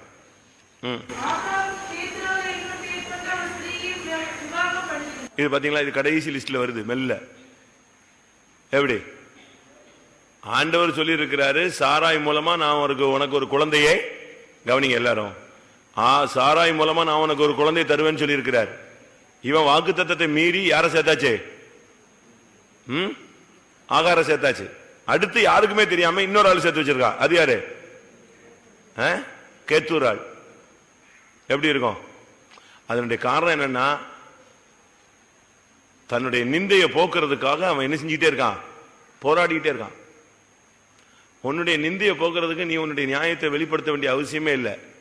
கர்த்தர்ட்ட உன்னுடைய நீதி என்ன செய்யுது? உன்னுடைய நீதி யார்கிட்ட இருக்கு? கர்த்தர்ட்ட இருக்கு. உன் நீதி விளங்கும். நீ அதுக்காக வேற மாம்சீகமான முயற்சிகள் எடுக்க வேண்டிய அவசியமே இல்லை. நீ பரிசுத்தவான்கிறத நிரூபிக்கிறதுக்கு நீ அங்க போய் நான் தப்பல்ல, நான் செய்யல, நான் பார்க்கல, நான் பேசல, நான் இல்லைன்னு சொல்லிட்டு அதுக்காக நீ அழுதுகிட்டு உபவாசம் போட்டுட்டு இருக்க வேண்டாம். உன்னுடைய நீதி கர்த்தர்ட்ட இருக்கு. அந்த நீதி கர்த்தர் விளங்க என்ன செய்வார்? செய்வார். நீ உண்மையா இருந்தா கர்த்தர் உனக்கு உண்மையா இருந்து என்ன செய்வாரு? உதவி செய்வார். இவன் தான் மேல ஃபால்ட் இல்லைங்கிறத நிரூபிக்கிறதுக்காக இவன் யாரை போய் சேர்த்துக்கிட்டான்? அடுத்து கேத்தூரால சேர்த்து வச்சுக்கிட்டான். எப்படி இருக்கும்? நம்முடைய ஜீவியத்தில் நாம் மறுபடி தேவனுக்கு விரோதமாய், வாக்கு தத்தங்களுக்கு விரோதமாய் நாம் செயல்படக்கூடாது. அடுத்த ஆதியாகமம் 21:11 துக்கமா இருந்தது. தாம் மகனை பத்தி, தாம் பிள்ளைகளை பத்தி யாருக்காவது சொல்லிட்டா அவங்களுக்கு வருங்க பாருங்க. தாம் பிள்ளைய பத்தி யாருமே என்ன சொல்லக்கூடாது. காக்கைக்கு தன் குஞ்சு பொன் குஞ்சு தான், நல்லதுதான். ஆனா பிள்ளைய பத்தி சொன்னது அவனுக்கு பயங்கர துக்கமா இருந்துச்சு. ஆக்சுவலா விசுவாசி, அவன் விசுவாசத்தின் தகப்பன். அநேகருக்கு தாம் பிள்ளைகள் பண்ற தப்பை பத்தி சொல்லிட்டா அவ்வளவுதான். உங்க பிள்ளை சரியில்லைன்னு சொல்லுங்க, அவ்வளவுதான். உடனே இவங்க கோயிலுக்கு வர மாட்டாங்க. பிள்ளை சரியில்லைன்னு சொல்லிட்டா போதும், உடனே போட்டு அவனை போட்டு சாத்துன்னு சாத்துறது. அப்படி சரிங்களா? பிள்ளையை குறித்து சொன்ன வார்த்தை துக்கமா எண்ணப்பட்டது. பிள்ளைங்கள் விஷயத்துல ரொம்ப கவனமா இருக்கணும், ரொம்ப கவனமா இருக்கணும். பிள்ளைகள் விஷயத்துல நீங்க கவனம் இல்லைன்னா உங்களுக்கு, இப்ப நீங்க சம்பாதிக்கிறதெல்லாம் யாருக்கு தான்? ஓடி ஆடி உழைக்கிறதெல்லாம் யாருக்கு தான்? எல்லாம் யாருக்குன்னு தான் சம்பாதிக்கிறீங்க? கத்தருக்காக வச்சுறீங்க? எல்லாம் பிள்ளைங்க தான் செஞ்சுட்டு இருக்கோம். அப்ப அந்த பிள்ளைங்களை நீங்க நல்லபடியா வளர்த்து நீங்க என்ன செய்யணும்? ஆளாக்கணும். அப்சலோம் தப்பு செய்யறான், அம்னோன் தப்பு செய்யறான். இந்த தாவீதுக்கு அவனை சீர்படுத்துறதுக்கு சக்தி இல்லை. கேட்டா அபிஷேகம் பண்ணப்பட்டவன் ராஜான்னு சொல்றான். அம்னோன் தப்பு செஞ்சான்ல, அம்னோன் தப்பு பண்ணிட்டான். அவனை யார் கண்டிச்சிருக்கலாம்? யார் கண்டிச்சிருக்கலாம்? தாவீது கண்டிச்சிருக்கலாம். ராஜா அவனை கூட்டு ஒரு சிக்ஷை கொடுத்திருந்தா அவனை அப்சலோம் என்ன செஞ்சிருக்க மாட்டான்? கொண்டிருக்க மாட்டான். இவன் கோவப்பட்டானா, ஆனா என்ன செய்யல? அவனை போய் கண்டிக்கல, சிரிச்சிக்கல, ஒண்ணுமே கிடையாது. ஏன்னா அவன் தான் எங்க வரப்போறான்? சிங்காசனத்துக்கு வரப்போறான். அதனால அவன் என்ன தப்பு பண்ணலாமா? கடைசியில கர்த்தர் அப்சலோம் நினைஞ்சிட்டான், அவனை அடிச்சே கொண்டான். அப்சலோம் விரட்டிக்கிட்டு யாரு போறது? தாவீது போறான். அது எப்படி? நான் சொல்றது கரெக்டா? அம்னோன் தப்பு செஞ்சதுக்கு தாவீது கோபம் கொண்டான், சீறி எழுந்தான், அவ்வளவுதான். சும்மா ஒரு மிரட்டல் உருட்டல், அதோட நிப்பாட்டியாச்சு. இப்ப அப்சலோம் அவனை அடிச்சே கொண்டுட்டான். ஏன்னா அவனுக்கு தான் தங்கச்சியை இப்படி பண்ணிட்டான்னு சொல்லிட்டு போட்டு சாத்தி வெட்டி கொண்டுட்டான். கடைசியில் இப்போ அப்சலோம் யார் விரட்டுறது? தாவீது விரட்டுறான். அப்ப என்ன? அம்னோன்னா ஒரு ஆளு, அப்சலோம்னா நீ பச்சைவாதம் பாக்குறியா? நீ அவனை ஒழுங்கா அப்பமே அவனை சரிப்படுத்திருந்தேன்னா அப்சலோம் என்ன செஞ்சிருக்க மாட்டான், கொண்டிருக்க மாட்டான். சரி போறான், தகப்பன் சிரிச்சிட்டான், விடு, அடி வாங்கிட்டான், மன்னிச்சிருன்னு சொல்லியிருப்பான். நம்ம யார் மேலேயாவது கோபப்படுறோம், அவசியம் இல்லாத கோபங்கள். ஏலியுடைய பிள்ளைகள் தப்பு செஞ்சாங்க, அவனை அந்த பிள்ளைகளை கண்டிக்கிறதுக்கு இந்த ஏலிக்கு என்ன கிடையாது, தெம்பு இல்லை. திருப்பியா நீ பெட்டியை தூக்குற, ஏன் ஊழியம் செய்யற? அதனாலதான் பிள்ளைகள் விஷயத்துல ரொம்ப கவனமா இருக்கணும். தீமோத்தேயுல சொல்லியிருக்கு, ஒரு ஊழிய சபையில ஒருத்தனுக்கு ஒரு ஊழியம் கொடுக்கணும்னா அவன் பிள்ளை அடங்காதவர்கள் என்று பெயர் எடுத்திருந்தா அவனுக்கு என்ன செய்யக்கூடாது, ஊழியம் கொடுக்க கூடாது. பயங்கரமா இருக்கு. அடங்காத பிள்ளைகளை வச்சுக்கிட்டு இங்க ஊழியத்தில் தலையிட்டா பிரயோஜனம் இல்லை.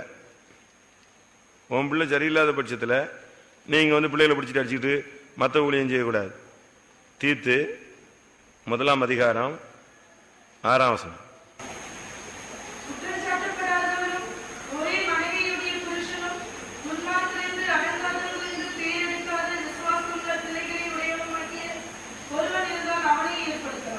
துன்மார்க்கர் என்றும் அடங்காதவர்கள் என்றும் பெயரெடுக்காத விசுவாசமுள்ள பிள்ளைகளை உடையவனுமாகிய ஒருவன் இருந்தால் அவனை சண்டே ஸ்கூல் ஊழியத்துக்கு ஏற்படுத்தலாம், பந்தி ஊழியத்துக்கு ஏற்படுத்தலாம், டிராக்ஸ் ஊழியத்துக்கு ஏற்படுத்தலாம், ஏரியா பிரேயர் எடுக்க ஏற்படுத்தலாம். சரிதானே நான் சொல்றது? அப்படித்தானே? இவன் பிள்ளை அங்க ரவுடி பையலா சுத்திட்டு இருப்பான், இவங்க சபையில் உள்ள பிள்ளைகளை அடிச்சுக்கிட்டு கீழ்படி, அன்பாயிரு, சமாதானமாரு. நீ உங்க வீட்டுல போய் முதல்ல என்ன செய்ய, அந்த உபதேசத்தை பண்ணு. மகனை பத்தி சொன்ன உடனே ரோஷம் யாருக்கு வந்துருச்சு? ஆபிரகாமுக்கு. அது எப்படி என் பிள்ளைய பத்தி சொல்லலாம்? சொன்னது யாரு? மனைவிதான் சொன்னா. ஒரு சிலருக்கு பாருங்க, வீட்டுல இந்த மனைவிமார் இந்த பசங்க பண்ற சேட்டையில போட்டு அடி அடி அடிச்சிருவாங்க. இந்த பிள்ளைங்க வந்த உடனே யார்கிட்ட சொல்லி கொடுக்கும்? தகப்பன் சொல்லும். இந்த தகப்பனுக்கு புத்தி இல்லாம வந்த உடனே யாரை பிடிச்சு அடிப்பான்? மனைவியை பிடிச்சு அடிப்பான். நான் சொல்றது உண்மைதான். ரொம்ப வீடுகள் எப்படி இருக்கு? ஏன்னா பிள்ளைய மனைவி என்ன செய்யக்கூடாதா? அடிக்க. காட்டுக்கழுதையை தன்னிச்சையா திரிய விட்டவன் யார்? காட்டுக்கழுதை மாதிரி வளர்க்கணும்னு தான் ரெடி பண்றான். அது பின்காலத்தில் உனக்கு என்ன செய்யாது, உதவாது, அடங்காது. வீட்டில் அடங்கலைன்னா அது எங்க அடங்கணும்? தெருவில் அடிபட்டு தான் அடங்கும். வீட்டில் அடங்கலைன்னா எங்க அடங்கும் தெரியாதா? வீட்டில் அடங்காது, தெருவில் அடங்கும், ஊர்ல அடங்கும். இங்க நீ சரிப்படுத்தலைன்னா அங்கதான் மாட்டோம். இவன் விஷயத்துல, இஸ்மாவேல் விஷயத்துல அவனுக்கு சொன்ன உடனே இவனுக்கு பயங்கர துக்கம். அப்படியே சாப்பிடாம போய் உட்காந்துட்டான். தான் பிள்ளைய பத்தி எப்படி சொல்றாங்களே, தான் பிள்ளைய பத்தி எப்படி சொல்றாங்களே, தான் பிள்ளைய பத்தி ஏன் இப்படி சொல்றாங்க? தீனால் ஊர் சுத்திட்டு வந்தா, அவளை கண்டிக்கிறதுக்கு யாக்கோபுக்கு சக்தி இல்லை. ஏன் இப்படி சுத்துன, இப்படி வாழ்க்கையை கெடுத்துட்டு நடு ரோட்ல நிக்கிறேன்னு சொல்றதுக்கு யாருக்கு சக்தி இல்லை? பொண்ணை அடக்கி வளர்க்கறதுக்கு யாக்கோபுக்கு சக்தி இல்லை. ஆனா சிமியோனும் லேவியும் போய் பட்டயத்தை எடுத்து வெட்டுன்னு வெட்டிட்டு வந்துட்டான் அவ்வளவு வரையும். அது இவனுக்கு துக்கமா இருந்தது. யாருக்கு? நான் சொல்றது உங்களுக்கு கஷ்டமா இருக்கும். தீனால் சுத்துனதுக்கு யாக்கோபு ஒரு வார்த்தை சொன்னானா? நீ வெளியே போனது தப்பு, அங்க போய் பல்ல காட்டினது தப்பு, அவன் கூப்பிட்டான்னு நீ போனது தப்பு, வாழ்க்கை இழந்துட்டு வந்திருக்கிய, அவளை என்ன செஞ்சிருக்கலாம்? கண்டிச்சிருக்கலாம். அதை விட்டுட்டான். அதை விட்டுட்டு சிமியோனும் லேவியும் பிடிச்சி எல்லாரையும் வெட்டிட்டு வந்துட்டானுங்க, ஊரையே காலி பண்ணிட்டான். இவன் சொல்றான், என் பேரை கெடுத்துட்டீங்க, என் பேரை கெடுத்துட்டீங்க, என் வாசனையே நெஞ்சிருச்சு, கெட்டு போச்சு. உன் பொண்ணு ஊர்லாம் சுத்தி கெட்டு போனா அதுக்கு அதை பத்தி பேச்சு கிடையாது உனக்கு. இவன் போய் சண்டை போட்டானா அதுதான் நெஞ்சுதான். வாசிங்க ஆதியாகமத்துல 34 அதிகாரம் 30 வசனம்.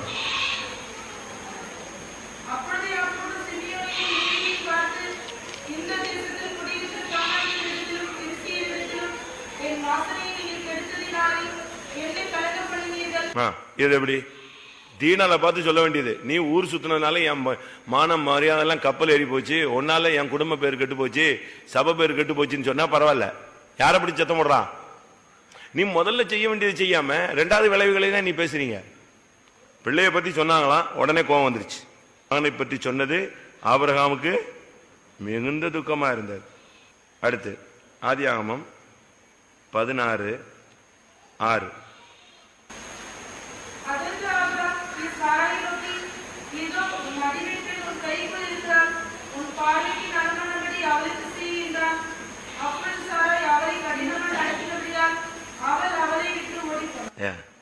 இப்ப அவ கல்யாணம் கட்டி கொடுத்த உடனே அவளை கட்டிக்கிட்டான். இப்ப அவ வந்து சொல்றா இவ ஒரு மாதிரி பேசுறா அப்படின்னு உடனே ஃபுல் ஃப்ரீ யாரு கொடுத்தாச்சு? அவளை துரத்தணும்னா துரத்து, கொல்லணும்னா கொல்லு, சாப்பாடு போடணும்னா போடு, போடாட்டா போடாத, என்னெல்லாம் பண்ணிக்கோ. யாருக்கு ஃபுல் கண்ட்ரோலு? மனைவிக்கு. அவ சாரா எப்படி ஆளு? பார்க்கறதுக்கு தான் அமைதியான ஆளு, பண்றதெல்லாம் சேட்டை தான் பண்ணிட்டு இருப்பா. நான் அது ஒரு நாள் எடுக்கிறேன், அது தனியா எடுக்கிறேன். சாராய் தான் குழப்பவாதியில நம்பர் 1 யாரு? சாரா தான். இவதான் ஆபிரகாம ட்ரிப் பண்ணிக்கிட்டே வர்றது, ஒன்னுலயும் ட்ரிப் பண்ணுவா. அவனை போய் அழுகிறது, இவளை வேணா மனைவியை வச்சுக்கோங்கிறது, வச்சுக்கிட்டு அவ அற்பமா என்ன இவ வந்து என் வாழ்க்கையை கெடுத்துட்டாங்கிறது, உடனே அவளை இவன் துரத்த சொல்றது, துரத்தி விட்டுறது, திருப்பி சேர்த்துக்கிறது, திரும்ப இந்த பிள்ளை சரியில்லைன்னு சொல்லி துரத்துறது யார் தான்? இவதான். கத்தர் வந்து வாக்குத்தத்தம் கொடுத்தா பல்ல காட்டுறது, சிரிக்கிறதுனாக பரியாசம் பண்றது யார் தான்? இது ஒரு ஸ்டடி இருக்கு, வரட்டும், டைம் வரும்போது பார்ப்போம். தேவசித்தமா மனைவிக்கு செவி கொடுப்பது நம்ம அப்படி செய்யக்கூடாது. நீங்க எந்த காரியத்தையுமே நீங்க உடனே அனலைஸ் பண்ணி அதை கிளியர் பண்ணணும். சாராய் வந்து சொன்ன உடனே இந்த அடிமை பெண் என்னை என்ன செய்யறதில்ல, கனம் பண்றதே இல்லை, என்னை அற்பமா என்றா கத்தர் அதுக்கு நியாயம் தீர்ப்பாராக. யாருக்கு யார் நியாயம் தீர்க்கிறது? யாருக்கு யார் நியாயம் தீர்க்கிறது? அடிமை பண்ண கொடுத்தது நீ, அடிமை பண்ண துரத்த சொல்றது யாரு? நீ. இதுல வந்து ஆபிரகாம் சரியா செய்யலன்னா கத்தர் உமக்கும் எனக்கும் நின்று என்ன செய்வாராக? நியாயம் தீர்ப்பாராக. உடனே சாபம். ஆபிரகாம் புருஷன்ட்டே வம்பு இருக்கிற ஆளு இவதான். ஆனா இவன் அவளுக்கு ஃப்ரீனஸ் கொடுத்துட்டான். தப்பு. நீங்க மனைவி பேச வேண்டிய இடத்துல மனைவி பேசணும், நீங்க பேச வேண்டிய இடத்துல நீங்க தான் பேசணும். நீங்க பேச வேண்டிய இடத்துல யாரை வச்சு பேசக்கூடாது? புருஷன் பேச வேண்டிய இடத்துல புருஷன் பேசணும், மனைவி பேச வேண்டிய இடத்துல யார் பேசணும்? மனைவி பேசணும். இந்த பெண்களுக்குள்ள சின்ன கசப்புகள் உண்டாகும், அந்த இடத்துல யாரை கொண்டு போய் உள்ள விடக்கூடாது? புருஷனை கொண்டு போய் விடக்கூடாது. பிரதர்ஸ் 2 பேரும் பேசிக்கிட்டு இருப்பாங்க, ஏதோ வாக்குவாதம், அதுல கொண்டு போய் இவ போய் தலையை கொடுக்க கூடாது. அது சண்டை நெஞ்சிடும், முத்தி போகும். ஒரு குடும்பத்துல அவங்களுக்குள்ள பிரச்சனை உண்டாகும். நான் ஒரு இடத்துல இருக்கும்போது அண்ணன் தம்பிகளுக்குள்ள ரொம்ப ஐக்கியமா இருந்தாங்க. சின்ன பையங்க, ஒரு 30 வயசு, 25 28 வயசு தான் இருக்கும். குட்டி குட்டி பசங்க பிசினஸ் பண்ணி இடம் வாங்கினா, வீடு கட்டினா, மூத்தவன் கல்யாணம் கட்டிட்டான். ஒரு சின்ன தம்பி வந்து கொஞ்சம் எழுத்துட்டான். உடனே பஞ்சாயத்துக்கு யார் வந்தாச்சு? மூத்தவன் வந்துட்டான், மூத்தவன் ஒய்ஃபும் வந்துட்டான். இந்த பையன் 2 பேரும் உட்காந்துருக்கான், தம்பிமார் 2 பேரும் உட்காந்துருக்கான், அண்ணன் உட்காந்துருக்கான், அண்ணன் ஒய்ஃப் உட்காந்துருக்கான். அண்ணனுக்கு பேசுறதுக்கு சக்தி இல்லை, ஒய்ஃப் பேசினா. நான் சொன்னேன், நீ பேசக்கூடாது, நீ இந்த சப்ஜெக்டே பேசாத, எலும்பு. அவன் அண்ணன் தம்பி அடிச்சுக்குவான், நாளைக்கு எரிஞ்சுக்குவான், சேர்ந்துக்குவான். நான் இப்ப சமாதானம் பண்ணி விட்டுருவேன், நீ பேசாத, வாயை முடிட்டு அமைதியா இரு. நீ சின்ன பிள்ளை, அமைதியா இரு. இவ பேசினா என்ன செய்யும்? சண்டை கொழுந்து விட்டு எரியும். அதனால நம்ம இந்த விஷயத்துல ரொம்ப கவனமா இருக்கணும். ஆபிரகாம் பேசி சால்வ் பண்ண வேண்டிய இடத்துல ஆபிரகாம் பேசி இருக்கணும், பேசவில்லை. ஆதியாகமம் 17ஆம் அதிகாரம் 17ஆம் வசனம். ஆபிரகாமுடைய அவிசுவாசம்.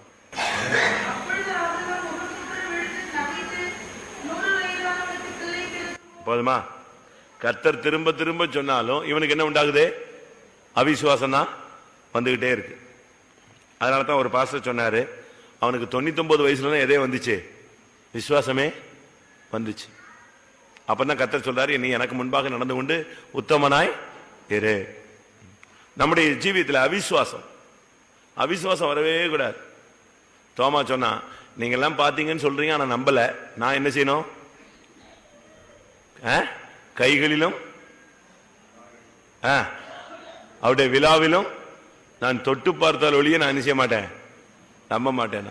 அப்பதான் அவர் வந்து சொன்னாரு, தோமாவே நீ எப்படி இரு, அவிசுவாசி ஆயிராம எப்படி இரு விசுவாசி. நீ ஊழியக்காரன் 2வது ஸ்டெப், முதல்ல விசுவாசியவே இல்லையே நீ. மார்க் 16ஆம் அதிகாரத்துல இயேசு கடிந்து கொண்டார். அவர்களுடைய அவிசுவாசத்தை குறித்தும் இருதய கடினத்தையும் குறித்தும் கடிந்து கொண்டார். 16:14 மார்க் 16:14. தப்பா சொல்லிட்டனா?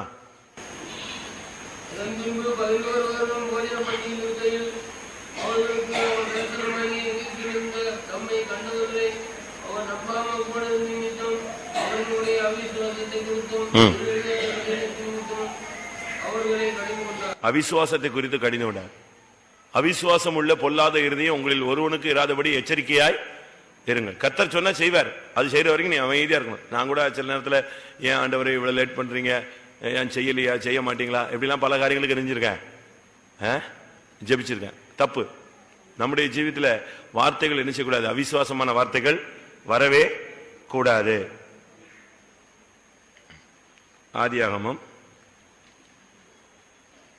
20ஆம் அதிகாரம் 2ஆம் வசனம்.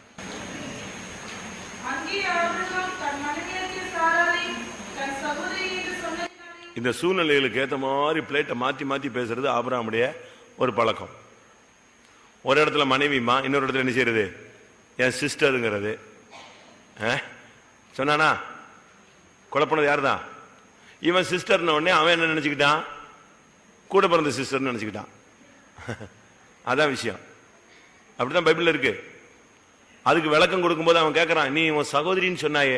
ஆமா, எனக்கு ஒரு விதத்துல இவன் மனைவி, ஆனா என் தகப்பனுக்கு இவ யார் கிடையாது, மகா கிடையாது, என் தாய்க்கு மகா கிடையாது. இப்படி பிளேட்டை மாத்துவான். சூழ்நிலைகளுக்கு ஏற்ற மாதிரி நீங்க என்ன செய்யக்கூடாது, வார்த்தைகளை மாற்றக்கூடாது. புருஷன்ட்ட ஒண்ணு பேசுறது, பக்கத்து வீட்டுக்காரன் ஒண்ணு பேசுறது, பாஸ்டர்ட்ட ஒண்ணு பேசுறது, அப்படியே ட்ரிப் பண்ணி சூழ்நிலைக்கு ஏற்ற மாதிரி என்ன செய்யக்கூடாது, வேர்ட மாற்றக்கூடாது. கரெக்டா சொல்லு. நீ உன் மனைவின்னு சொல்லிட்டா பிரச்சனையே நெஞ்சிருக்கும், முடிஞ்சு போயிடும். நீ இந்த பூர்ண பிரதேசத்தில் நிக்கிற மாதிரி சிஸ்டருங்கிறது, பிரச்சனை வந்தா இப்படி பிளேட்டை மாத்துறது, அப்படி மாத்துறது, இதெல்லாம் இந்த கதையெல்லாம் நீ பேசக்கூடாது. ஒழுங்கா பேசு. ஆபிரகாம் தானே நீ, விசுவாசத்தின் தகப்பன் தானே, விசுவாசம் நினைக்கிற. கர்த்தர் உனக்காகத்தானே கிரியை செய்யறார். உன்னை நடத்துறார், உன்னை போதிக்கிறார், உனக்கு போஷிக்கிறார், உன்னை பராமரிக்கிறார். தெளிவாரு சத்தியத்தில். சூழ்நிலைகளுக்கு ஏற்ற மாதிரி எல்லாம் வேர்ட்ஸை மாத்தி மாத்தி எல்லாரையும் குழப்பக்கூடாது. அன்னைக்கு அபிமெலக்குக்கு அடி விழாத குறைதான். அடுத்து தீர்க்க தரிசனமே சொல்லாத ஒரு தீர்க்க தரிசி. ஆபிரகாம் தீர்க்கதரிசனம் சொன்னானா? ஆபிரகாம் தீர்க்கதரிசனம் சொன்னானா? நீங்க எல்லாம் சொல்லிருக்கீங்களா? சொல்லியிருக்க. ஆனா தீர்க்க தரிசனம் சொன்னானு எனக்கு தெரியல. பைபிள் இருக்கா? எங்காவது இருக்கா? தெரியல. தெரியாம தான் சொல்றேன். நான் இதா சொல்லல, எனக்கே டவுட் ஆயிடுச்சு. இப்போ ஆபிரகாம் தீர்க்க தரிசனம் சொன்னானா? சொல்லலையா? ஆதியாகமம் 20ஆம் அதிகாரம் 7ஆம் வசனம்.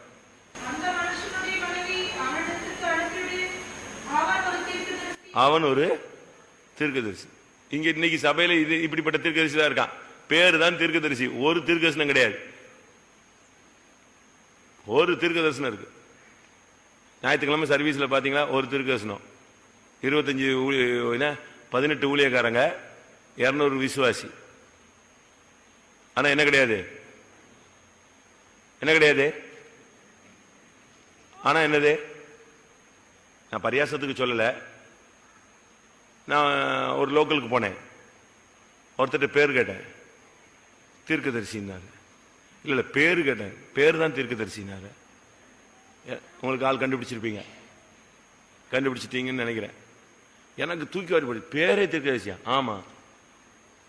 இப்படி ஒரு பேர் வச்சிருக்காங்கன்னு சொல்லிட்டு சரி. அப்ப விசாரிச்சா சொல்றாங்க, அவர் பயங்கரமா தீர்க்கதரிசனம் சொல்லியிருக்காரு.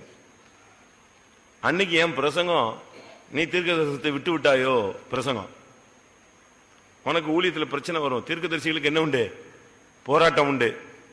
எரேமியா தீர்க்கதரிசனம் சொன்னதுனால தான் அவனுக்கு என்ன வந்துச்சு, போராட்டம் வந்துச்சு. நிலவரையில் போனான், அடிக்கப்பட்டான், உளையான சேற்றில் அமிழ்ந்தினான். ஒரு அப்பம் ஒரு நாளைக்கு கிடைச்சது.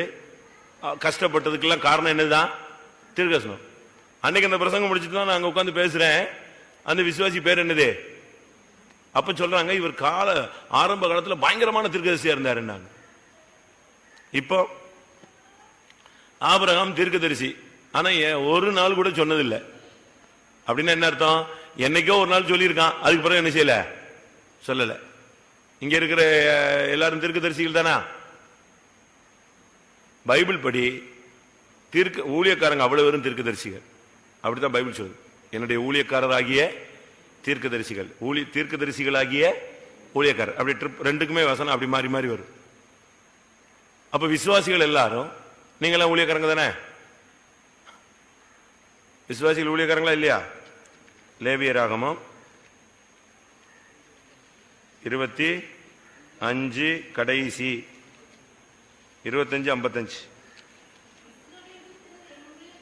இஸ்ரவேல் புத்திரர்லாம் யாரு தான்? விசுவாசிகள்லாம் ஊழியக்காரங்க. அப்படின்னா ஞாயிற்றுக்கிழமை 200 திருக்கசனம்லாம் வரணும். பட்ட பட்ட பட்ட பட்ட பட்டன்னு வெடிக்கணும்ல எல்லாம். ஆபிரகாம் தீர்க்கதரிசி, தீர்க்க தரிசனம் சொல்லாத ஒரு தீர்க்கதரிசி. கர்த்தருடைய வார்த்தை இல்ல.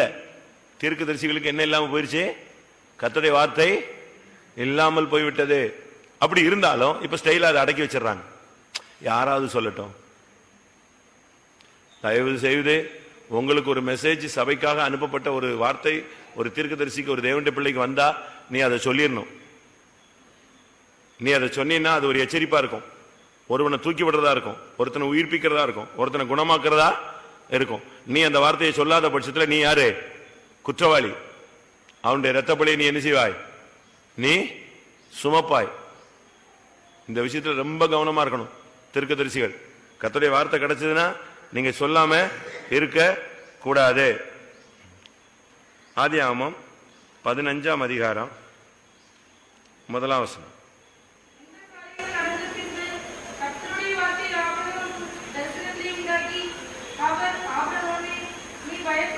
பயப்படாது. ஆபிரகாமுக்கு எப்படி போவோம், எப்படி நடக்கும், இது நடக்குமா அது நடக்குமா, ஏதோ காணான்னு ஒண்ணு சொல்றாரு, இது கிடைக்குமா, ஒரு பயம் இருந்துகிட்டே இருக்கு உள்ள. இது சக்சஸ் ஆகுமா, இது நடக்குமா, இது நடக்குமா, இப்படி இதே ஒரு பயத்தின் ஆவி. தேவன் நமக்கு பயமுள்ள ஆவியை கொடாமல் பலமும் அன்பும் தெளிந்த புத்தியுள்ள ஆவியையே கொடுத்திருக்கிறார். பயம். அடுத்து ஆதியாகமம் 24:4.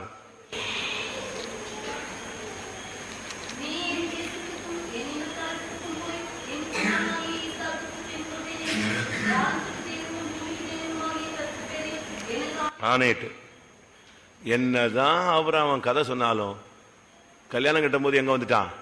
எங்க போயிடு, எங்க போயிடு, என் இனத்திட்ட போய் கல்யாணம் கட்டுங்கிறான். வந்துருச்சா ஜாதி? ஜாதி உள்ள வந்துருச்சு பாத்தீங்களா? ஒரு விசுவாசியினுடைய ஒரிஜினல் கலரை கண்டுபிடிக்கணும்னா கல்யாணத்துல கண்டுபிடிக்கலாம், இல்லாட்டா சாவுல கண்டுபிடிக்கலாமா? இந்த ரெண்டுல தான் கண்டுபிடிக்கலாம். ஒரு விசுவாசிய அவனுடைய ஒரிஜினல் கலரை எப்பதான் கண்டுபிடிக்கலாம்? அவன் சாயம் பூசியிருக்கானா, என்ன பூசியிருக்கான், பெந்தேகோஸ்னு ஒரு சாயத்தை பூசி விசுவாசின்னு ஒரு சாயத்தை பூசியிருக்கானாங்கிறத எப்பதான் கண்டுபிடிக்கணும்? கல்யாணத்துல கண்டுபிடிக்கலாம். அவன் சரியான விசுவாசத்தில் நிக்கிறானான்னு சாவுல கண்டுபிடிக்கலாம். அப்பதான் இவன் சம்பிரதாயம் அதெல்லாம் கண்டுபிடிப்பான். கரெக்டா வந்துட்டான் பாருங்க ஆபிரகாம். சுத்தி சுத்தி எங்க வந்துட்டான்? எகிப்துக்கு போகக்கூடாது, விட்டு வந்த இடத்துக்கு போகக்கூடாது. ஃபர்ஸ்ட் நாள் இவனை சந்திச்சு முதல் தரிசனத்துல கர்த்தர் பேசுற வார்த்தைக்கு வாங்க. ஆதியாகமம் 12:1.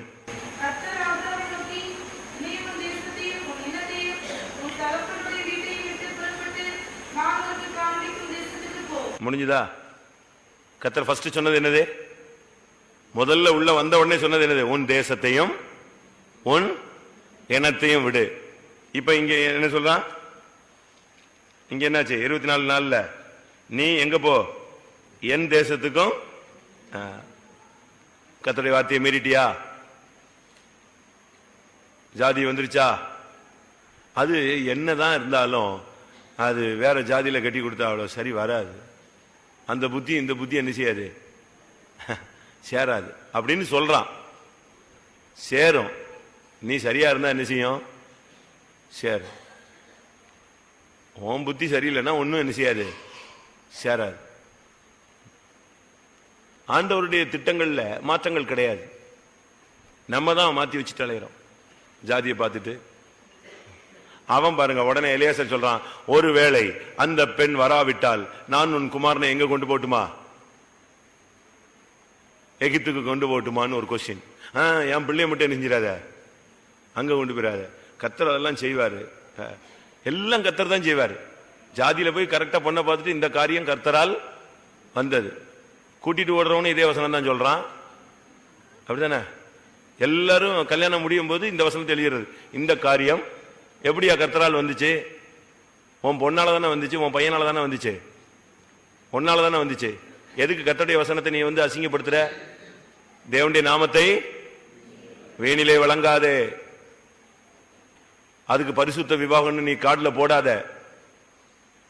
தவறான உறவு முறை, இஷ்டத்துக்கு கல்யாணம் கட்டுறவனுக்கெல்லாம் பரிசுத்த மெய்வி பாச கேசி சொல்லுவாரு.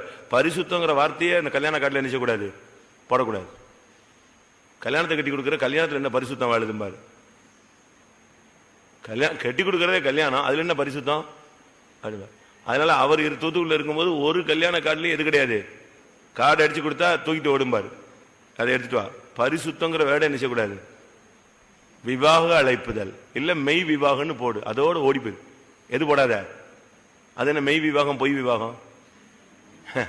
விவாக அழைப்புதல் முடிஞ்சிட்டு. இதுக்கு பரிசுத்த மெய் விவாக அழைப்புதல். அது இவங்க பேசிக்குவாங்க, டேட்டிங் சேட்டிங்லாம் பண்ணிக்குவாங்க. எனக்கு வேணும்னு தலைகீழ நிற்பான் சிம்சோன மாதிரி. அதுக்கு கட்டி வச்சுட்டு இந்த காரியம் என்ன செய்யக்கூடாது, இந்த காரியம் கர்த்தரால் வந்தது. அடுத்து இதுக்கு வசனம், தேவன் இணைத்தது என்ன செய்யக்கூடாது. தேவனே இணைக்கலையே, நீ தானே நினைச்சுக்கிட்ட.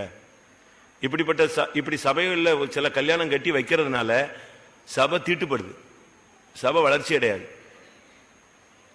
நான் சொல்றேன், நீ சொல்றத ரெக்கார்டு கூட பண்ணிக்க, பக்காவா அடிச்சுக்கோங்க. எல்லாரும் ஹார்ட்ல அப்படியே ரெக்கார்ட் பண்ணிக்கோ. ஜாதி பார்த்து ஜாதி கல்யாணம் கட்டினா அந்த சபை உருப்படாது, வளராது. ஒண்ணு, இஷ்டத்துக்கு கல்யாணம் சுத்திட்டு அவனுக்கு சபையில கல்யாணம் கட்டி இந்த காரியம் கர்த்தரால் வந்தது, நலம்புலம் ஒன்றும் பேசக்கூடாது, தேவன் நினைத்ததை மனிதன் பிரிக்காது இருக்க கடவன், பரிசுத்த மெய் விவாக அழைப்புதல், இப்படி போட்டா சபை வளராது, சபை தீட்டுப்பட்டுருது. அது பிறகு அந்த சர்ச்சு குரோத்தே ஆகாது. அதுக்குத்தான் சில சபைகளில் உள்ள விடுறதே கிடையாது.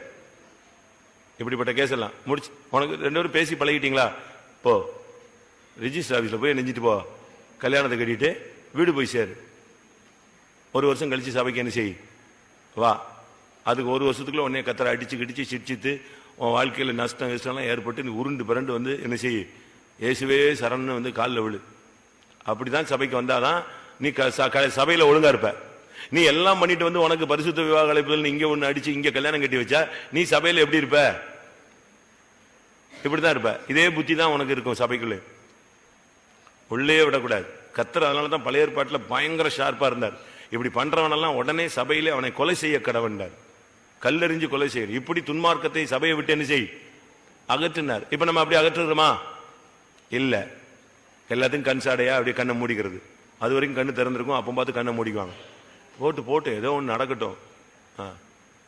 அப்படி விட்டு விட்டு தான் கண் சாடையா விடுகிறவன் நோவு உண்டாக்குகிறான், சபையில நோவு உண்டாகும். ஆபிரகாம் ஊரெல்லாம் கதை சொல்லுவான். ஆனா கடைசியில பாருங்க, கர்த்தர் ஃபர்ஸ்ட் அவனை டச் பண்ண முதல் வார்த்தை, உன் தேசத்தையும் உன் இனத்தையும் உன் தகப்பன் வீட்டையும் விட்டு விடு சொன்னாரா? கரெக்டா. ஃபர்ஸ்ட் அவனை ஆபிரகாமுடைய வாழ்க்கையில முதல் தேவனுடைய டச்சிங்கே அதுதான்.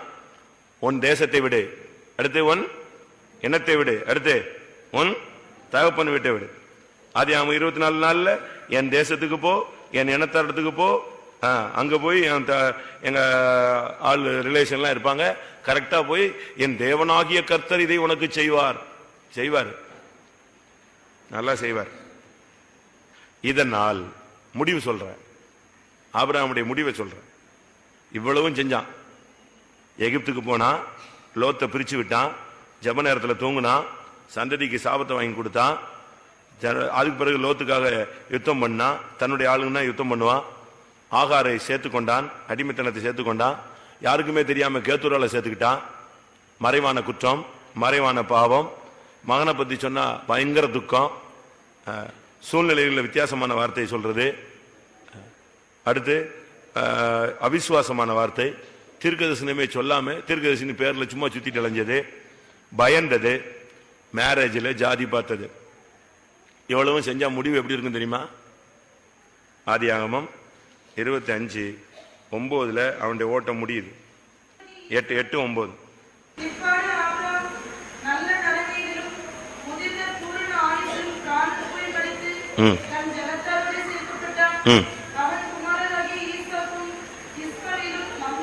யார் வந்துட்டா? இஸ்மவேல் வந்துட்டானா? நீ வாழ்க்கை சரியில்லைன்னா சாவுல யாரு வந்து நிப்பா? பிசாசு வந்துடுவான். ஃபைனல்ல வந்துட்டான், இஸ்மவேல் வந்துட்டான். துஷ்டன் எங்க வந்தாச்சு? உள்ள வந்துட்டானே. துரத்தி விடப்பட்ட ஆளு சுத்தி சுத்தி வந்துட்டானா? உங்களுடைய முடிவு நல்லா இருக்கணும். பிள்ளையாம் சொல்றான், என் முடிவு நீதிமான் மரிப்பது போல் மரிப்பேனாக, என் முடிவு அவன் முடிவு போல் இருப்பதாக. அது அவ ஆசை. ஆனா அப்படி நடந்துச்சா? ஜீவியம் சரியில்லை, அப்படி முடிவு இல்லை. ஆபிரகாம் என்னதான் இஸ்மவேலை துரத்தி விட்டு நன்கொட வர கொடுத்துட்டான், எல்லாத்தையும் கொடுத்தாச்சு, எல்லாம் செட்டில் பண்ணி ஒதுக்குனாலும் சாவுக்கு யார் வந்தாச்சு? இஸ்மவேல் வந்துட்டான். உன்னுடைய முடிவுல பிசாசு வந்து நிப்பான். ஃபைனல் ரவுண்ட்ல வந்து நின்றுவான். நீ கரெக்டா அதை துண்டிச்சு விடலைன்னா, உன்னுடைய வாழ்க்கையில நீ சரியான முடிவு எடுக்கலன்னா, உன் முடிவுல பிசாசு வந்து போராடும். அசுத்தாவி போராடும், மாமிசம் போராடும், தோல்விகள் போராடும், பொல்லாத வல்லமைகள் போராடும், சொப்பனங்கள், பொல்லாத சொப்பனங்கள். உன்னுடைய ஓட்டம் வந்து ஜெயமா சமாதானமா முடியாது. கொஞ்ச நேரம் எல்லாரும் தாழ்த்துவோம், ஒப்பு கொடுப்போம், எல்லாரும் கண்களை மூடுவோம். ஆண்டவருடைய சமூகத்தில், கர்த்தாவே, என்னை நீர் வேறு பிரித்து என்னை கொண்டு வந்து இந்த விசுவாச பாதையில கொண்டு வந்தீர் சுவாமி. இந்த விசுவாச பாதையில எனக்கு நீர் எவ்வளவோ நன்மை செய்திருக்கிறீர். வாக்குத்தத்தங்களில் உண்மையுள்ளவராக இருந்திருக்கிறீர். எவ்வளவோ போராட்டங்களை நீர் என்னோடு கூட இருந்தீர். எனக்கு ஆசீர்வாதமாக நடத்தினீர். ஆனால் என்னுடைய ஜீவியத்தில் நான் சூழ்நிலைகள் மத்தியில் நான் எகிப்துக்கு போனேன். வாக்குவாதத்தை நான் ரொம்ப சுலபமாக தீர்த்து வைக்க வேண்டிய நான் பிரிவினை உண்டாக்கிவிட்டேன். ஜப நேரங்களில் நான் தூங்கி இருக்கிறேன். என்னுடைய சந்ததி, என்னுடைய ஊழியம் சாபத்துக்குள்ள போறதுக்கு நான் ஒரு காரணம். மாம்ச பந்தம், எனக்குள்ள மாம்சீக ஐக்கியம் இருந்தது. அடிமைத்தனத்தை என்னோடு சேர்த்துக் கொண்டேன். மறைவான குற்றங்கள், கேத்துராளுக்கு இடம் கொடுத்தேன். மற்றவர்கள் என்னை பற்றி, என்னுடைய பிள்ளைகளை பற்றி சொல்லும் பொழுது நான் விசனப்பட்டது தவறு. அவிசுவாசத்துக்கு இடம் கொடுத்தது தவறு. சூழ்நிலைகளில் வார்த்தை மாறி மாறி பேசினேன். கர்த்தருடைய வார்த்தை இருந்தும் நான் பேசாமலே தீர்க்க தரிசனத்தை அடக்கி வைத்து விட்டேன். கர்த்தர் செய்வாரா என்கிற ஒரு கேள்வியும் அவிசுவாசம் எனக்குள் போராடி கொண்டே இருந்தது. சூழ்நிலைகள் மத்தியில நான் ஜாதி, சம்பிரதாயங்கள், பட்சவாதங்கள் எனக்குள் வந்துவிட்டது. கர்த்தாவே, என்னை மன்னியும். என்னுடைய முடிவு ஜெயமாய் மாற வேண்டும். என்னுடைய முடிவில் இஸ்மவேல் வரக்கூடாது. என்னுடைய முடிவில் ஈசாக்கு மட்டுமே வர வேண்டும். ஆமென். எல்லாரும் கொஞ்ச நேரம் முழங்கால் போட்டு கர்த்தருடைய சமூகத்தில் தாழ்த்தி ஒப்பு கொடுத்து, ஆண்டவருடைய பாதத்தில் ஆபிரகாமுக்குள்ள உள்ள குறைகள் நமக்குள்ள இருக்கிறதா என்பதை நாம் ஆராய்ந்து பார்த்து அறிக்கையிட்டு தேவனுடைய சமூகத்திலே நாம் ஒப்புரவாகிக் கொள்வோம். சூழ்நிலைகளிலே எகிப்துக்கு போனது கர்த்தாவே, வாக்குவாதங்களை கர்த்தாவே நிறுத்தாமல் பிரிவினைகளுக்கு இடம் கொடுத்தது மன்னியும் ஆண்டவரே. ஜப நேரங்களில் கர்த்தாவே நித்திரைக்கு இடம் கொடுத்ததெல்லாம் மன்னியும் கர்த்தாவே. அநேக தோல்விகளுக்கு நாங்களே காரணமாய் அமைந்ததெல்லாம் மன்னியும் ஆண்டவரே. அடிமைத்தனங்களை மறுபடி எங்களுக்குள்ளே அனுமதித்தது தவறு சுவாமி. மறைவான குற்றங்களை மன்னியும் கர்த்தாவே. சூழ்நிலைகளுக்கு ஏற்ற மாதிரி பேசுறதெல்லாம் மன்னியும் ஆண்டவரே. எங்களுடைய அவிசுவாசங்களை மன்னியும் ஆண்டவரே. பயத்தையும் திகழையும் ஆண்டவரே, அவநம்பிக்கையும் எடுத்து போடும் ஐயா ஆண்டவரே. பட்சவாதம் உள்ளவர்களா நாங்கள் காணப்பட்டது கர்த்தாவே. மறுபடி இஸ்மவேலுக்கு இடம் கொடுத்தது ஆண்டவரே. ஆபிரகாமுக்குள்ளே மறைந்திருந்ததான தோல்விகள் நமக்குள்ளே இருந்தால் அறிக்கை என்கிற ஒரு வழி மூலமாக அதை நாம் வெளியே தள்ளிவிடலாம். அது அறிக்கை மூலமாக அது வெளியே போய்விடும். அறிக்கை பண்ணப்பட்டால் அந்த பாவத்துக்கு உயிர் இல்லை, அது அடிபட்ட மாதிரி, அது தலை நசுக்கப்பட்டது போல. ஆமென். இந்த ஆபிரகாமுடைய காரியங்களில் 10-15 காரியங்கள் கேட்டோம். அது அப்படிப்பட்ட தோல்விகள் நமக்குள்ள இருக்குமானால் நாம எழும்பி அறிக்கையிடும் பொழுது அந்த ஆவி அடிபடுகிறது, தலை நசுக்கப்படுகிறது. ஆமென். எனக்குள்ளும் கூட இந்த ஆபிரகாமின் தோல்விகள் மறைந்திருந்தது.